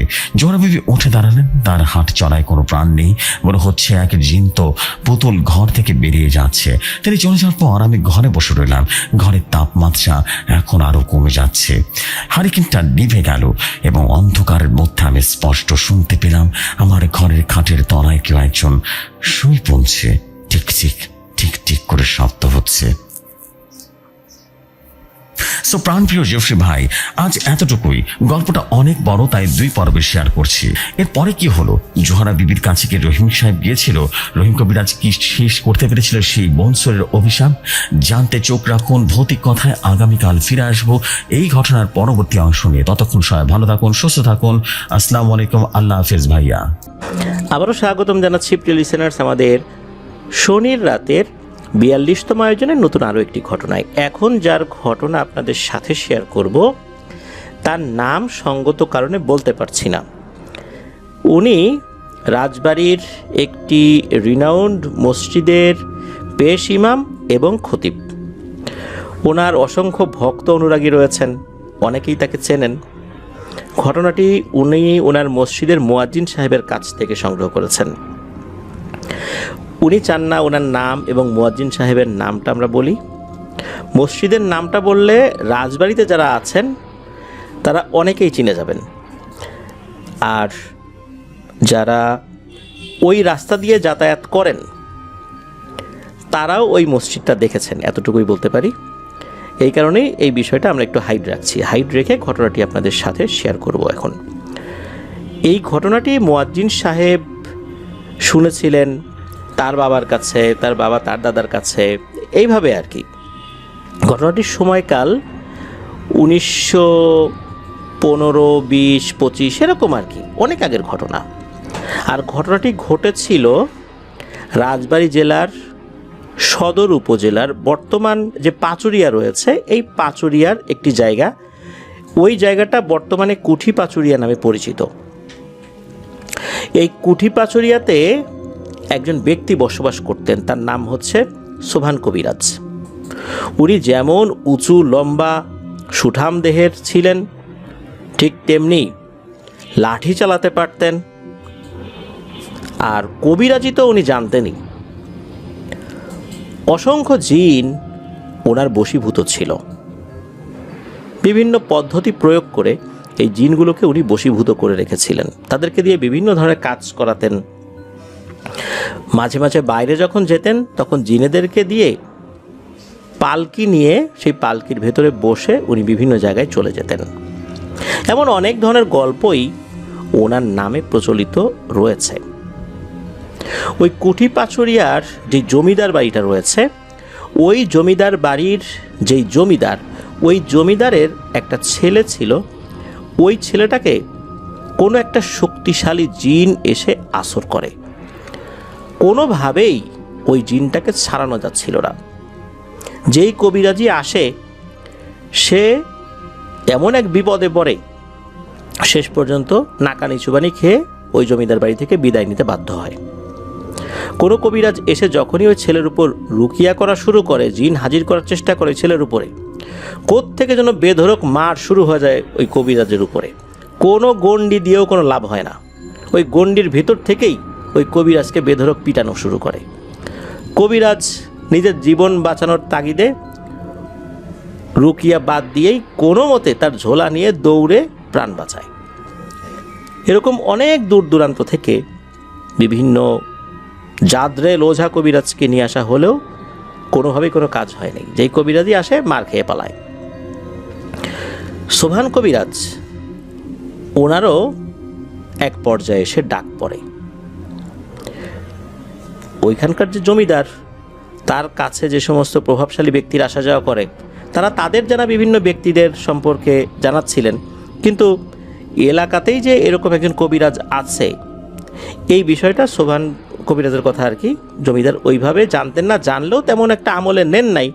এলাকার লোক তো, সে আর কি করবে, অনেক দূর দূরান্ত থেকে কত লোক আসলো গেল, মারধর খেয়ে পালালো। সোভান কবিরাজ আর কি করবে? সোভান কবিরাজকে একটা পর্যায়ে এসে ডেকে আনা হয়। সোভান কবিরাজ আসেন। আসার পর উনি ওনার পদ্ধতিতে রুকিয়া শুরু করেছেন। রুকিয়া শুরু করার অল্প কিছুক্ষণের মধ্যেই প্রথমবারের মতো ওই ছেলের উপরে ওই জিনটা এসে হাজির হয়। ওই জিনটা হাজির হওয়ার পর ওই সোভান কবিরাজকে বলছে যে, সোভান, তোর সাহসে আমি মুগ্ধ। এই প্রথম সরাসরি কোনো কবিরাজকে আমি মারতেছি না। এর আগে যেগুলো আসছে আমার হাতে মার খেয়ে চলে গেছে। তুই আসছিস, আর কিছু করতে হবে না, আমি এই ছেলেকে ছেড়ে দিয়ে চলে যাব। তুই একটা কাজ কর, তুই এখনই একটা পিতলের থালা আনতে বল, আর এই জমিদারের বাড়িতে যে গাভী রয়েছে এই গাভীর ওলান থেকে এখনই দুধ দোয়াতে বল। এই পিতলের প্লেটের উপরে দুধ নিয়ে আমার সামনে রাখ। ওই সময় ওইটাই করা হয় খুবই দ্রুততার সাথে। এরপর ওই জিন বলে যে, তোকে তো আমার ভাল লাগছে, তোকে এমন একটা কিছু করে দিয়ে যাব তার কবিরাজি আরও বেশি দিন টিকে থাকবে। এরপর আসলে কি করেছিল এই বিষয়ে অতটা ভালো করে জানা যায় না। ওই জিনটা বলেছিল যে, আমি এখান থেকে চলে যাব, বল তুই কি নমুনা দেখতে চাস। সোভান কবিরাজ জানে যে ওই জিনেরা চলে যাওয়ার সময় যেটা করে, কোনো একটা গাছের ডাল ভাঙে বা কোনো একটা জিনিস ভেঙে দিয়ে চলে যায়, এক জায়গা থেকে আরেক জায়গা সরিয়ে দিয়ে চলে যায়, দমকা বাতাস হয়ে চলে যায়, এরকমটাই তো। ওই জমিদারের বাড়িতে নাকি অনেক পুরনো একটা বড়ই গাছ ছিল। বড়ই গাছটা অনেক মোটা ছিল, বহু পুরনো বড়ই গাছ। সোভান কবিরাজ বলেন যে, না, তেমন কিছু করতে হবে না, তুমি যদি কোনো চিহ্ন রেখেই যেতে চাও তাহলে ওই বড়ই গাছে একটা ডাল ভেঙে দিয়ে চলে যাও। তখন ওই জিনটা বলে, যা, তোর কথাই রাখবো। এই বলার পরপরই ওই ছেলেটা সেন্সলেস হয়ে পড়ে যায়। হঠাৎ করে কর্মর কর্মর আওয়াজ শুরু হয়ে যায়। সেটা হচ্ছে ওই বড়ই গাছের ওই দিকটা থেকেই ওই আওয়াজ আসছে। সবাই ওই বড়ই গাছের দিকে যখন তাকিয়েছে সবাই আতঙ্কিত হয়ে যায়। দেখে ওই বড়ই গাছটা মনে হচ্ছে নিজে থেকেই মোচড়াচ্ছে, তার শিকড়গুলো একটা একটা করে মাটির থেকে উঠে যাচ্ছে। কোনো একটা গাছ যদি মুচড়িয়ে শেকড় সহ তুলে ফেলার প্রক্রিয়া করা হয়, ঠিক ওই রকমভাবে মনে হচ্ছে ওই বিশাল বড় শক্তিশালী এই বড়ই গাছকে কেউ মোচড়াচ্ছে। আর ওই কারণেই শেকড়গুলো একটা একটা করে টাস টাস করে মাটি থেকে সরে যাচ্ছে। সবার চোখের সামনে এটা হলো। ওই গাছটা মুহূর্তের মধ্যে মাটি থেকে আলাদা হয়ে শূন্যে উঠে গেল। শূন্যে ওঠার পর ওই গাছটা জমিদারের যেই মেইন গেটটা ছিল, বাড়ির যেই সদর দরজা, ওই দরজার সামনে গিয়ে ধপাস করে পড়লো। মানে শূন্যে উঠে গিয়ে ধপাস করে ওইখানটাতে পড়েছে। সবাই এটা দেখে মারাত্মক ভয় পেয়ে যান। যখন হঠাৎ করে এই ঘটনা ঘটেছে তখন ওই গাছের আশেপাশেও কিছু মানুষজন ছিল, তারা তো সরে এসেছিল, কিন্তু যখন ধপাস করে ওই দরজার সামনে গিয়ে পড়ে ওইখানে কিছু মানুষজন ছিল, মারা কেউ যায় নাই, তবে কয়েকজন লোক আহত হয়েছিল। ওই গাছটা নাকি 2 দিন লেগেছিল খালি কেটে কেটে ওই রাস্তাটা ক্লিয়ার করার জন্য। তাহলে কত মোটা বড়ই গাছ ছিল! এরকম বড়ই গাছ এখন তো সচরাচর দেখাই যায় না। জিনটা একটা ডাল ভাঙার কথা বললেও পুরো গাছটাই একদম উপড়িয়ে ফেলে। এতেই সে একটা প্রমাণ রেখে যায় সে কতটা শক্তিশালী। এরপরে নাকি আর একটা ঘটনা ঘটেছিল, অনেক ঘটনাই ছিল। তার মধ্যে একটা বিষয় হলো যে শোভান কবিরাজের বাড়িতে ডাকাত পড়েছিল। একটা সময় পদ্মা নদীর ওই দিকটা দিয়ে অনেক ডাকাত ট্রলার যোগে বা নৌকা যোগে আসতো। ওই সময় তো এরকম ইঞ্জিন চালিত ট্রলার ছিল না, বড় বড় নৌকা থাকতো, গয়না নৌকা থাকতো। এরকম নৌকায় করে অনেকেই ডাকাতি করতে আসতো। এখন যে পদ্মা নদী, এটা তো অনেকটাই দূরে সরে গেছে। তখন তো এতটা দূরে ছিল না, কাছাকাছি ছিল, উত্তাল পদ্মা নদী ছিল। অনেক ডাকাতি হতো ওই সাইডটা দিয়ে। একবার হয় কি, শোভান কবিরাজের বাড়িতে ডাকাত পড়ে। ডাকাত পড়ার পর ওই পরিবারেরই এক সদস্যকে একটা ডাকাত আঘাত করে বসে। তখনই সে চিৎকার করে বলে ওঠে যে শোভান কবিরাজের মতো লোক থাকতে তোরা ডাকাতরা আমাদেরকে আঘাত করার সাহস পাইলি। এটা চিৎকার করে বলার পরপরই শোভান কবিরাজ এটা শুনতে পেরেছে। ডাকাতটা এমনভাবে আসে, শোভান কবিরাজ তখন ঘুমন্ত ছিল, সে টের পাই নাই। তখন যখন এটা শুনেছে, শোভান কবিরাজ একটা লাঠি নিয়ে এমনভাবে আক্রমণ করে ওই 20-25 জন ডাকাতের উপরে। মুহূর্তের মধ্যে এই 20-25 জন ডাকাত একদম ধরাশায়ী হয়ে যায়, অনেক গুরুতর আহত হয়। কোনো রকমে প্রাণ নিয়ে তারা পালাতে পেরেছিল এখান থেকে। এবার আসি শোভান কবিরাজের একদম অন্তিম মুহূর্তের ঘটনায়। শোভান কবিরাজ কিন্তু এই যে পালকিতে করে এক জায়গা থেকে আরেক জায়গায় আসা যাওয়া করতো, জিনেরা এটা নিয়ে যেত। একবার এরকম একটা ঘটনা শোনা যায়, এটা লোকমুখেই দীর্ঘ সময় ধরে এই জিনিসটা চলে আসছে। সেটা হচ্ছে যে লোকজন বলে যে শোভান কবিরাজ একবার পালকিতে করে বাইরে বের হয়েছেন, হঠাৎ করেই নাকি একটা পাখি তার সামনে দিয়ে উড়ে চলে যায়। আর এতে করে শোভান কবিরাজ কিছুটা ভয় পেয়ে যান। অনেক সময় চমকে ওঠে না কিছু মানুষ, হঠাৎ করে সামনে কিছু চলে আসলে ওরকম করে চমকে ওঠেন। তাকে বহনকারী জিনেরা এই জিনিসটা দেখে বুঝতে পারে যে এই শোভান কবিরাজ তো বেশ দুর্বল গোছের লোক। সে এতদিন ধরে বিভিন্ন রকমের তন্ত্রমন্ত্র করে আমাদেরকে বশীভূত করে রেখেছে। এ তো আসলেই ভীতু প্রকৃতির লোক, এরকমটা তারা মনে করেছে। তখন ওই জিনেরা বলেছে যে শোভান কবিরাজ, আমাদেরকে অনেক কষ্ট দিছো, অনেক কাজকাম করাইছো, প্রতিদিন এই পালকি বহন করাও আমাদেরকে দিয়ে। একটা পাখি দেখে যে লোক ভয় পায়, সে আমাদেরকে দিয়ে এরকম কাজ করায়, এটা তো আমরা বুঝতেই পারি নাই। তোমার সাথে আজকে আমাদের সম্পর্ক শেষ। এটা বলেই নাকি তাকে ওই পালকির ভিতর থেকে টেনে নামানোর পর মাটির উপর দাঁড় করিয়েছে। শোভান কবিরাজ ফিল করে যে সে আস্তে আস্তে মাটির দিকে ঢুকে যাচ্ছে, মানে মাটির ভেতরে ঢুকে যাচ্ছে। ঢুকতে ঢুকতে প্রায় কোমর পর্যন্ত ঢুকে যায়। এরপরে শোভান কবিরাজের উপর কিছু নির্যাতন করেছিল জিনেরা, তবে প্রাণে মারেনি। এরপর জিনেরা চলে যায়। শোভান কবিরাজ অজ্ঞান অবস্থাতে ওইভাবে পড়েছিল, কোমর পর্যন্ত মাটির নিচে পোতা অবস্থায়।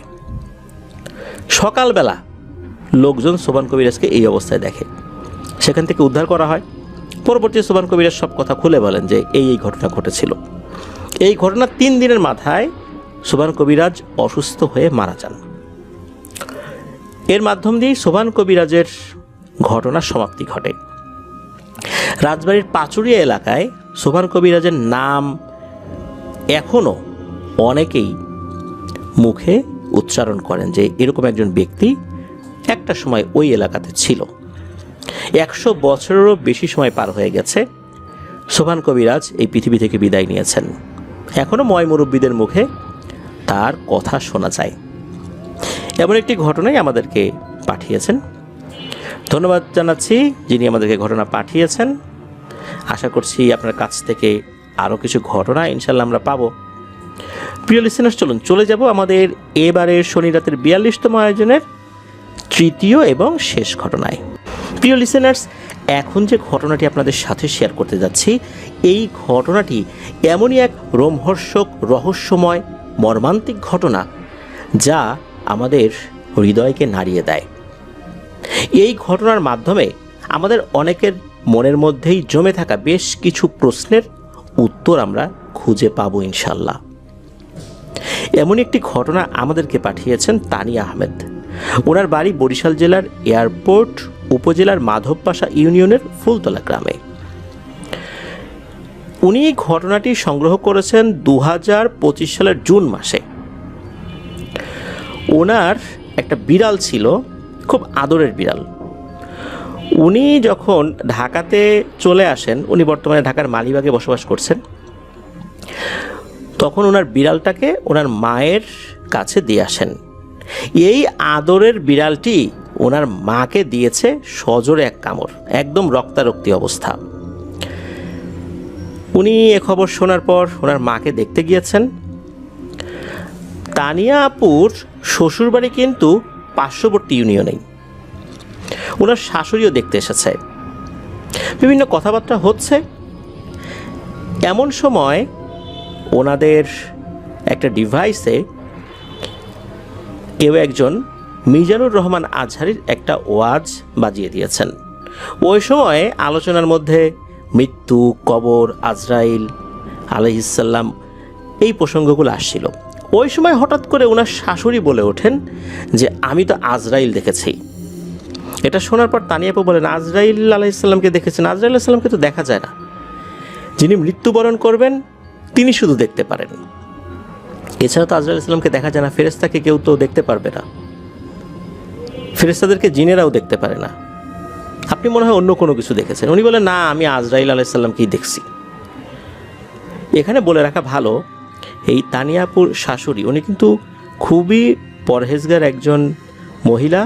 খাস পর্দা করেন, নফল নামাজ, ফরজ নামাজ, তাহাজ্জুদের নামাজ কোনোটাই উনি পারতপক্ষে বাদ দেন না। ওনার মুখে এই ধরনের কথা শোনার পর তানিয়া আপু আর ওনার আম্মা একটু নড়েচড়ে বসেন যে ঘটনাটা কি। তখন ওনার শাশুড়ি একটি রোমহর্ষক ঘটনা শেয়ার করেন এবং এই ঘটনা সম্পর্কিত বেশ কিছু বিষয় তানিয়া আপুরও মনে পড়ে যায়। চলুন সেই ঘটনাটি শুনে আসি।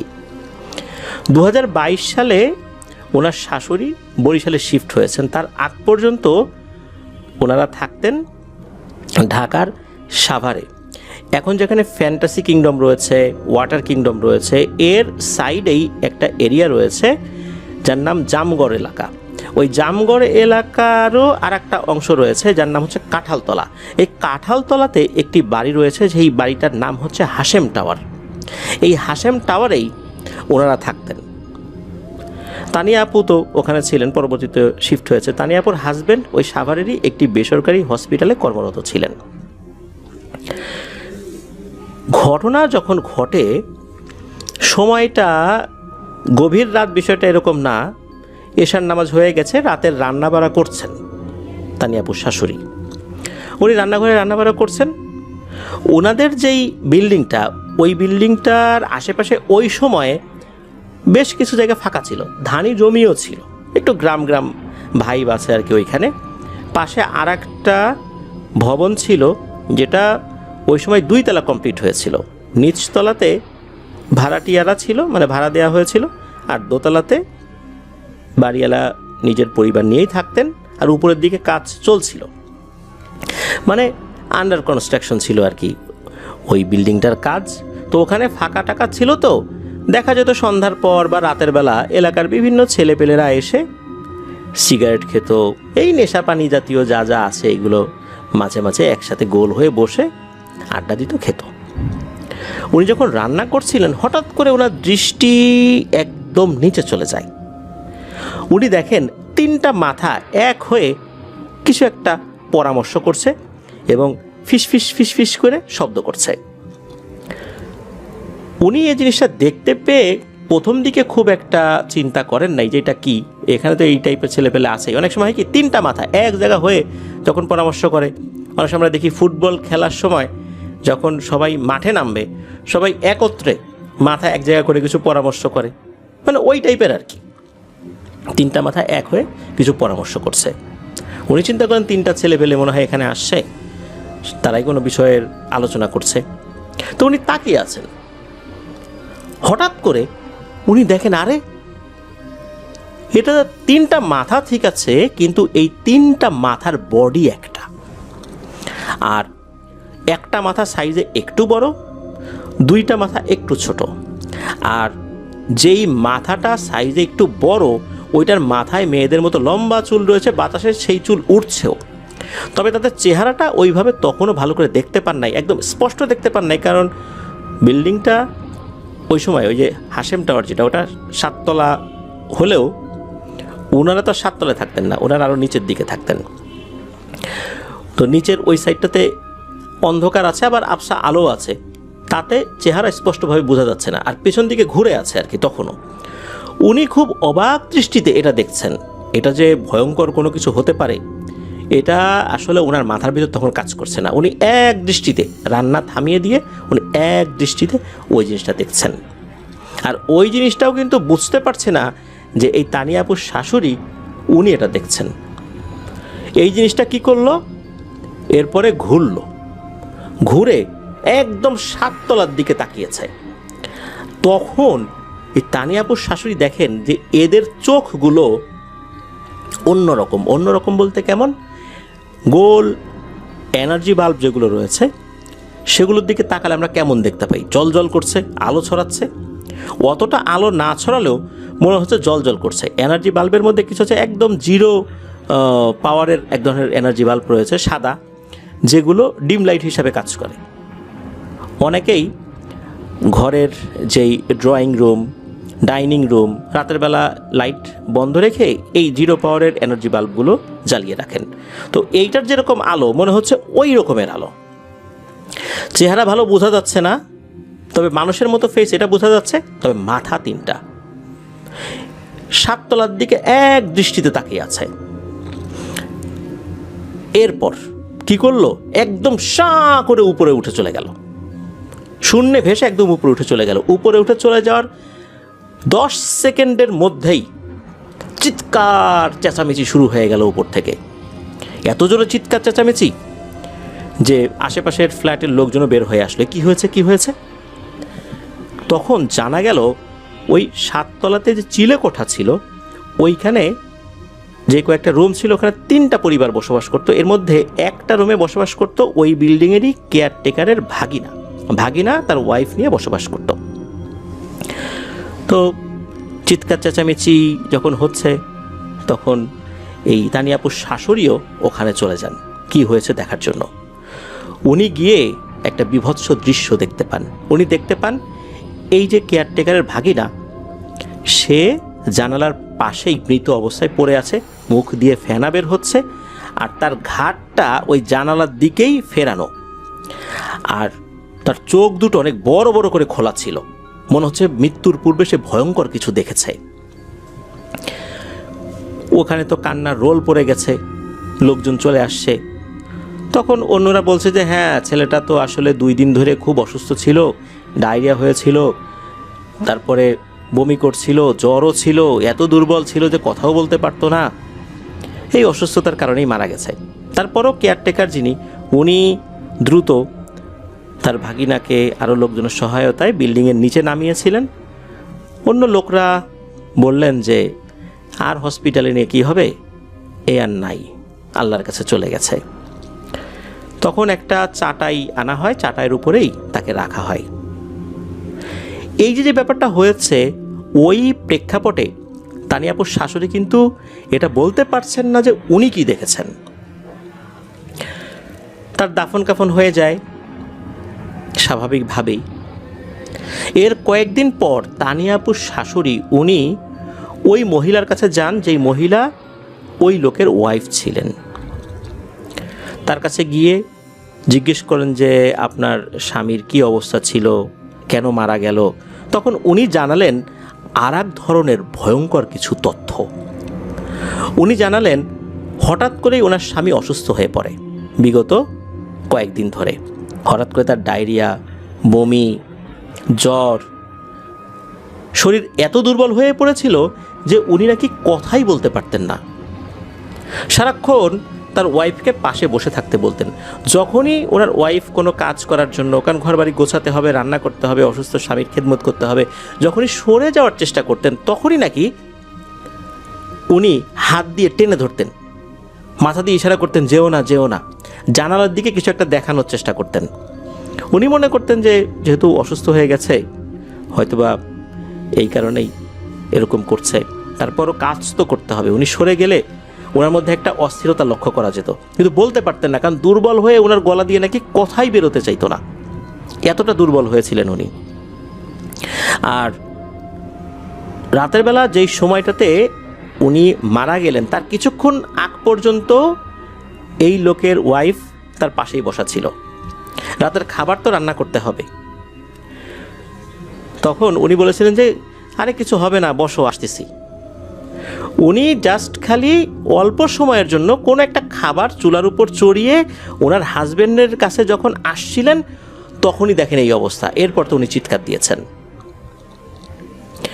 ওনার হাজব্যান্ড সবসময় কিছু একটা ভয়ঙ্কর অবয়ব মনে হতো, দেখতো কিছু একটা দেখে ভয় পেত, তাকে কখনো পাশ থেকে সরে যেতে দিত না, এমনটাই সে বোঝাতো, কারণ সে কিছু বলতে পারতো না ওই সময়, একরকম জবান বন্ধই হয়ে গিয়েছিল। এই বিষয়টা যখন শোনেন তানিয়াপুর শাশুড়ি, উনি তখনও তাকে কিছুই বলেন নাই, উনি ওখান থেকে চলে আসেন। এরপর এই 2025 সালের জুন মাসেই উনি সর্বপ্রথম এই ঘটনাটা তানিয়াপুকে বলেছিলেন। তানিয়াপুকে বলেছিলেন উনি আজরাইল দেখেছেন। তানিয়াপু বারবার বলেছিলেন যে এটা আজরাইল না, এটা অন্য কিছু, কিন্তু উনি আসলে বিশ্বাসই করতে চান নাই, কারণ ওনার এর পিছনে যুক্তি ছিল যে মৃত্যুর পূর্বে মানুষ তার আমল অনুযায়ী আজরাইলকে ভয়ঙ্কর রূপে দেখে, আবার যার আমল ভালো সে ভালো রূপে দেখে। এই জিনিসটা ওনার ব্যাখ্যা ছিল। প্রিয় লিসেনার্স, আসলে এখানে কি হতে পারে? ওই ব্যক্তি তো আজরাইল ভয়ঙ্কর বা সুন্দর রূপে দেখবেন যিনি মৃত্যুবরণ করছেন, এছাড়া অন্য কেউ কিন্তু আজরাইলকে দেখবেন না। তাহলে এই যে জিনিসটা, এইটা কি আজরাইল আলাইহিস সালাম কি তিনটা মাথা? আজরাইল আলাইহিস সালাম কি কারোর সাথে পরামর্শ করার দরকার রয়েছে? একসাথে বসে পরামর্শ করে নিচ থেকে তাকিয়ে থাকবেন, তারপর সাঁ করে উঠে যাবেন? তাহলে কি? প্রিয় লিসেনার্স, আমাদের পূর্বে যতগুলো ঘটনা প্রচারিত হয়েছে সেই ঘটনাগুলোর আলোকে নিশ্চয়ই আপনাদের কাছে কিছু অভিজ্ঞতার ভাণ্ডার তো রয়েছেই। করে নিশ্চিতভাবে বলা না গেলেও এতটুকু অনুমান করা যায় ওই ব্যক্তির মৃত্যু নিঃসন্দেহে কোনো জিন চালানের কারণে হয়েছে। আর তানিয়াপুর শাশুড়ি যেটাকে দেখেছেন এটা পিশাচ শ্রেণীর কোনো একটা জিন, যাকে ওই ব্যক্তির উপর চালান করা হয়েছিল বা বান মারা হয়েছিল, অথবা উনি নিজের অজান্তেই এমন কোনো শক্তিশালী পিশাচ শ্রেণীর জিনের ক্ষতি করে ফেলেছিলেন যার কারণে সে ক্ষিপ্ত হয়ে তাকে মাত্র কয়েকদিনের মধ্যেই মেরে ফেলেছে। তবে যতটুকু সম্ভাবনা সেটা হচ্ছে তাকে ব্ল্যাক ম্যাজিক করে মেরে ফেলা হয়েছে। কে করেছে এটা তো জানা যায় না। তবে ওই সময় এই হাশেম টাওয়ারে যারা ছিলেন, আশেপাশে ছিলেন, এখনও হয়তো বা কেউ কেউ ঘটনা শুনছেন, ওই প্লেসটার কথা আমরা বলে দিয়েছি এটা কোথায়, তারা অন্তত এই মৃত্যু সম্পর্কে ধারণা পাবেন যে মৃত্যুর ঠিক আগ মুহূর্তে কী হয়েছিল, তানিয়াপুর শাশুড়ি কী দেখেছিলেন। আর এটা আমরা অবশ্যই বলতে পারি যে এটা আজরাইল ছিল না, এটা কোনো জিন ছিল, কারণ আজরাইল ইসলামকে দেখা যাবে না, যার মৃত্যু হবে তিনি সেটা দেখবেন। আমরা যেটা দেখি বা আমরা যদি কিছু দেখেও থাকি তাহলে সেটা জিনকে দেখেছি, আজরাইল আলাইহিস সালাম না। ধরুন যে কোনো একজন ব্যক্তি কাউকে হত্যা করলো, আমরা সেই হত্যাকে সচক্ষে দেখলাম যে এই হত্যাকাণ্ডটা, তাহলে কি আমি বলবো যে ওই লোকটা আজরাইল? নিশ্চয়ই না। যেহেতু মানুষকে আমরা সবসময় দেখি আর জিন জাতিকে দেখি না, ওই জিনিসটা যখন হঠাৎ করে দৃশ্যমান হয়ে যায় তখন মনে হতেই পারে এটা আজরাইল, কিন্তু আসলে এটা আজরাইল আলাইহিস সালাম না। অনেক সময় দেখা গিয়েছে যে এই ঘটনা যে এইটাই প্রথম তা কিন্তু না, আমরা আরও বিভিন্ন ঘটনায় আমরা দেখেছি যে কোনো জিনকে কারো ঘরের মধ্যে ঢুকতে দেখেছে, এরপরে ওই লোকটা মারা গেছে। তাহলে ওইটাই কি আজরাইল? না, এটা নিঃসন্দেহে কোনো জিন ঘটিত ব্যাপার। এই ঘটনাটা আমি শোনার পর আমার খুব কাছের একজন বন্ধু, যার নানির মৃত্যুর সময় একজন দাবি করেছিল নানির মৃত্যুর কিছুক্ষণ আগে তার শিওরে বসে থাকা একজনকে দেখেছে, যেটা শুধু সেই দেখছিল, অন্য কেউ দেখছিল না। সেও দাবি করেছিল সে আজরাইল আলাইহিস সালামকে দেখেছে। এরপরে আমি আমার বন্ধুর সাথেও কথা বলি, তাকেও বিষয়টা জানাই যে তার নানির মৃত্যুর আগে তার অসুস্থতা, তার পারিবারিক বিভিন্ন বিগুলো কেমন ছিল। এরপর আমার বন্ধুও ধারণা করলো যে তার মৃত্যুর পেছনেও কালো জাদুর একটা হাত থাকতেও পারে, যেটা তারা কল্পনাই আনে নাই। এই ঘটনার পরেই মূলত আমার বন্ধুর সাথে এই বিষয়টা নিয়ে আলোচনা করি। তো এই ঘটনার মাধ্যমে বেশ কয়েকটা বিষয়ের জট আমি নিজেও আলহামদুলিল্লাহ খুলতে পেরেছি। আশা করছি যে লিসেনাররাও এটা বুঝতে পেরেছেন যে আসলে এই জিনিসটা কী ছিল। একবার ভাবুন, 3 মাথা বডি একটা। আসলে তাকে কে চালান করেছিল, কি হয়েছিল, এটা অবশ্য আর জানা যায় নাই। তবে এই ঘটনা যারা শুনছেন তারা যদি ওই ব্যক্তির কোনো আত্মীয় স্বজন হন, তাহলে আপনারা বিষয়টা নিয়ে অ্যানালাইসিস করতে পারেন যে আসলে বিষয়টা কী ছিল। ধন্যবাদ জানাচ্ছি তানিয়া আপুকে ওনার পাঠানো এই রহস্যময় ঘটনার জন্য। এমন ঘটনা আমরা খুবই কম পাই। প্রিয় লিসেনার্স, আজকের এই এপিসোডে যারা যুক্ত হয়ে পুরো এপিসোডটি শুনলেন সবাইকে অন্তরের অন্তঃস্থল থেকে ধন্যবাদ জানাচ্ছি। যারা ঘটনা পাঠিয়েছেন যে 3 জন, তাদেরকেও ধন্যবাদ জানাচ্ছি। আশা করি আপনাদের কাছ থেকে আরও অনেক অনেক ঘটনা ইনশাল্লাহ আমরা আপনাদের হরর ওয়ার্ল্ডের প্ল্যাটফর্মে শেয়ার করতে পারবো। প্রিয় লিসেনার্স, ঘটনাগুলো কেমন লাগলো তা জানিয়ে ভিডিওর কমেন্ট সেকশনে কমেন্ট করতে ভুলবেন না। এছাড়া আমাদের ফেসবুক পেজের গ্রুপ তো রয়েছে আপনাদের হরর ওয়ার্ল্ড নামে, সেখানে গিয়েও আপনারা আপনাদের মতামত জানাতে পারেন, ঘটনা পাঠাতে পারেন লিখে বা রেকর্ড করে আপনাদের horrorworldmedia@gmail.com এই ইমেল অ্যাড্রেসে। ইমেল অ্যাড্রেসের স্পেলিংটা বলে দিচ্ছি, AFNANTHEHORRORWORLDBD আপনাদের horrorworldmedia@gmail.com। স্পেলিংটাও আমরা আমাদের ভিডিও ডিসক্রিপশনে দিয়ে রেখেছি। প্রিয় লিসেনার্স, এই ভিডিও লাইক বাটন প্রেস করতে ভুলবেন না, আর ভিডিও লিঙ্কটাও বেশি বেশি করে শেয়ার করে দেওয়ার অনুরোধ করছি, যাতে করে অনেকেই আমাদের এই ঘটনাগুলো শুনতে পারেন, তারাও তাদের সাথে ঘটে যাওয়া বা তাদের জানা কোনো ঘটনা আমাদেরকে ইমেল করে পাঠাতে পারেন। আসছে সোমবার হরর নাইটের নতুন আরও একটি এপিসোড নিয়ে ইনশাল্লাহ হাজির হচ্ছি। সবাই ভালো থাকবেন, সুস্থ থাকবেন, আমার জন্য দোয়া করবেন, আমার পরিবারের জন্য দোয়া করবেন, আপনাদের জন্য দোয়া রইল, আপনাদের পরিবারের প্রত্যেকের জন্য দোয়া রইল। মহান আল্লাহ সুবহানাহু ওয়া তাআলা আমাদেরকে ভালো রাখুন, নিরাপদে রাখুন, নিরাপত্তার চাদরে ঢেকে রাখুন, সুস্থ রাখুন, ঈমানের সাথে রাখুন। আসসালামু আলাইকুম। চলুন চলে যাব আজকের এপিসোডের প্রথম ঘটনায়। প্রথম যে ঘটনাটি আপনাদের সাথে শেয়ার করব, এই ঘটনাটি আমাদেরকে যিনি পাঠিয়েছেন তার নাম রিয়াদ। তার বাড়ি ঢাকার ডেমরার কোনাপাড়া বাস স্ট্যান্ডের পাশেই। ঘটনাটি তার নিজের সাথেই ঘটে যাওয়া। শুধু যে তার নিজের সাথে ঘটেছে বিষয়টা এরকম না, তার পরিবারের অন্য সদস্যদের সাথেও ঘটেছিল। ওনার বর্তমান বয়স 16 বছরের মতো। ঘটনা যখন ঘটে তখন তার বয়স 4 বছরের মতো ছিল বলে উনি অনুমান করেন। কিছু কিছু বিষয় তার এখনও মনে রয়েছে। তবে যখন ঘটনাটি উনি ফেস করেছিলেন তখন ওই সময়ের ভয়াবহতা আজও ওনার মনে দাগ কেটে রয়েছে। চলুন শুনি সেই ঘটনা। সময়কাল 2014 কি 15 এরকম হবে। ওই সময় হয় কি, ওনাদের ওই ডেমরাতে যেখানে বাসা ছিল ওখানে ওনারা 2 ভাই ছিলেন। এখন অবশ্য ওনার ছোট একটা বোন আছে 3-4 বছরের। তখন তো এই বোনের জন্ম হয়নি। ওনারা 2 ভাই মা বাবা মিলে ডেমরার একটা বাসায় ছিলেন। একদিন হয় কি, হঠাৎ করে কোনো একটা কারণে মা বাবার সাথে ভীষণ ঝগড়া লেগে যায়। ওনার মা তো রেগে একাকার। 2 ছেলেকে নিয়ে ঘর থেকে বের হয়ে চলে আসেন। বের হয়ে উনি চিন্তা করলেন যে উনি এই বাড়িতে থাকবেনই না, নতুন একটা বাসা ভাড়া নেবেন। ওই সময় উনি আশেপাশে বাসা খুঁজতে লাগলেন। খুঁজতে খুঁজতে একটা বাসা পেয়েও যান। ওই বাসাটা ছিল অর্ধেক দোতলার মতো। সেটা কেমন, অনেক সময় আমরা দেখি পাশাপাশি অনেকগুলো রুম, এরকম আমরা ঢাকা শহরে কিন্তু দেখি এক একটা রুমে এক একটা পরিবার থাকে। দেখা যাচ্ছে যে এই পরিবারগুলোর জন্য কমন কিছু চুলা থাকে যেখানে তারা রান্না করেন, কমন ওয়াশরুম থাকে। এরকমটা হলেও ওনারা যেই রুমটা নিয়েছিলেন ওই রুমটা মূলত এমন একটা জায়গায়, এটা বেশ সেপারেটই বলা চলে। তুলনামূলক অনেক অল্প টাকায় বাড়িওয়ালি ভদ্রমহিলা এই বাসাটা ভাড়া দিয়ে দেন। কারণ ওনার স্বামী ছিল না, সন্তানও ছিল না। মারা গিয়েছিল। খুব অল্প টাকায় বাসা ভাড়া পেয়ে যান। ওনার মা তো খুশি, যাকে এবার সন্তানদেরকে নিয়ে এখানে থাকুক উনি, আর ওনার স্বামী মানে এই রিয়াদ ভাইয়ের বাবা একটু একাকিত্ব ভোগ করুক, কেমন লাগে। ঝগড়াঝাটি করছে, স্বামীর প্রতি খুব ক্ষিপ্ত, এই জন্য চলে আসছে এইভাবে। এদিকে রিয়াদ ভাইয়ের বাবা তো তাদেরকে খুঁজছেন, কোথায় গেল কোথায় গেল, আশেপাশে মানুষদের কাছে জিজ্ঞেস করছেন, আত্মীয় স্বজনদের কাছে জিজ্ঞেস করছেন, কেউ কিছু বলছেন না।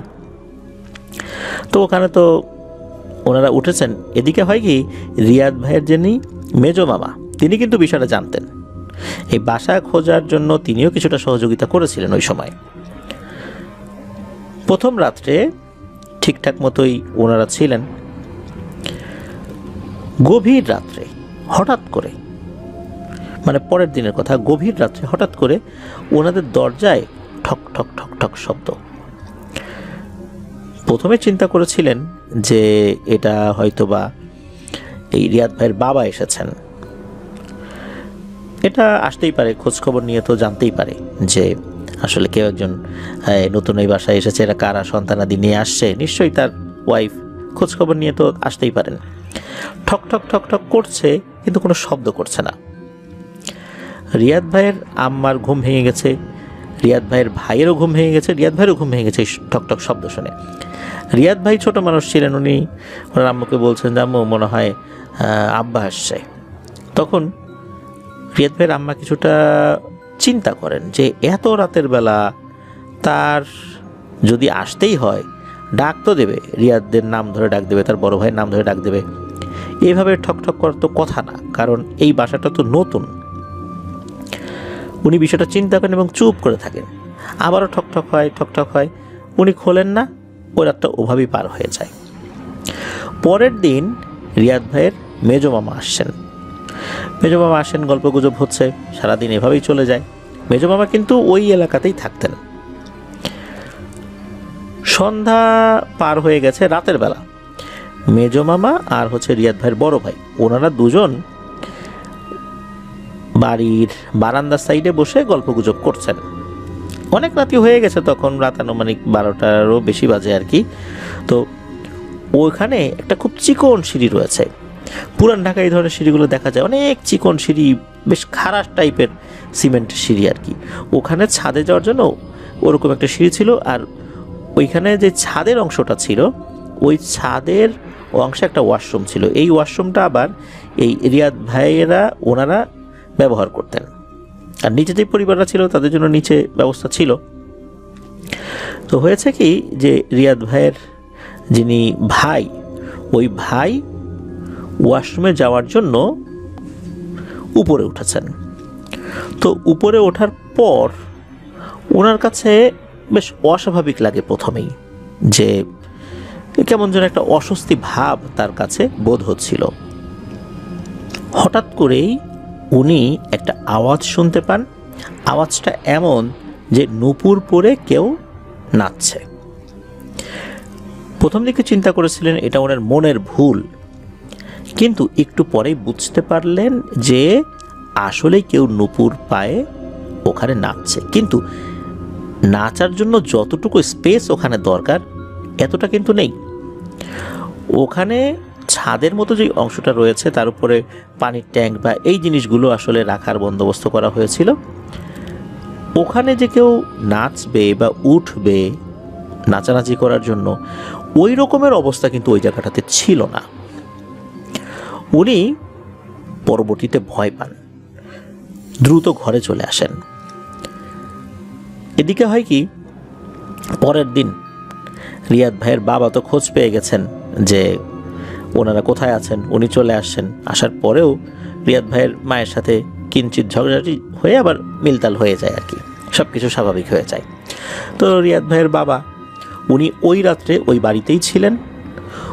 উনি তারপর রিয়াদ ভাইয়ের আম্মা, রিয়াদ ভাইয়ের বড় ভাই, ওনারাও সবাই মিলে এই নূপুর পায়ের আওয়াজ কিন্তু শুনেছিলেন। এবার আসি রিয়াদ ভাইয়ের সাথে কি হয়েছিল। রিয়াদ ভাই তো ওই সময় ছোট মানুষ, উনি তো অত কিছু বুঝতেন না যে আসলে ঘটনাগুলা কি। এর পরের দিন হয় কি, রিয়াদ ভাই ওয়াশরুমে যাবেন রাতের বেলা। তো রাতের বেলা ওয়াশরুমে যাবেন, রাতটা যে তখন অনেক রাত এটাও আসলে বলা যাবে না। ঢাকা শহরের রাত বলতে চারদিকে আলো আছে, শব্দ হচ্ছে, গভীর রাত পর্যন্ত এরকম চলতে থাকে বা যানবাহন চলতে থাকে ওই দিক দিয়ে। এটা আহামরি রাত বলা চলে না ঢাকা শহরের প্রেক্ষাপটে।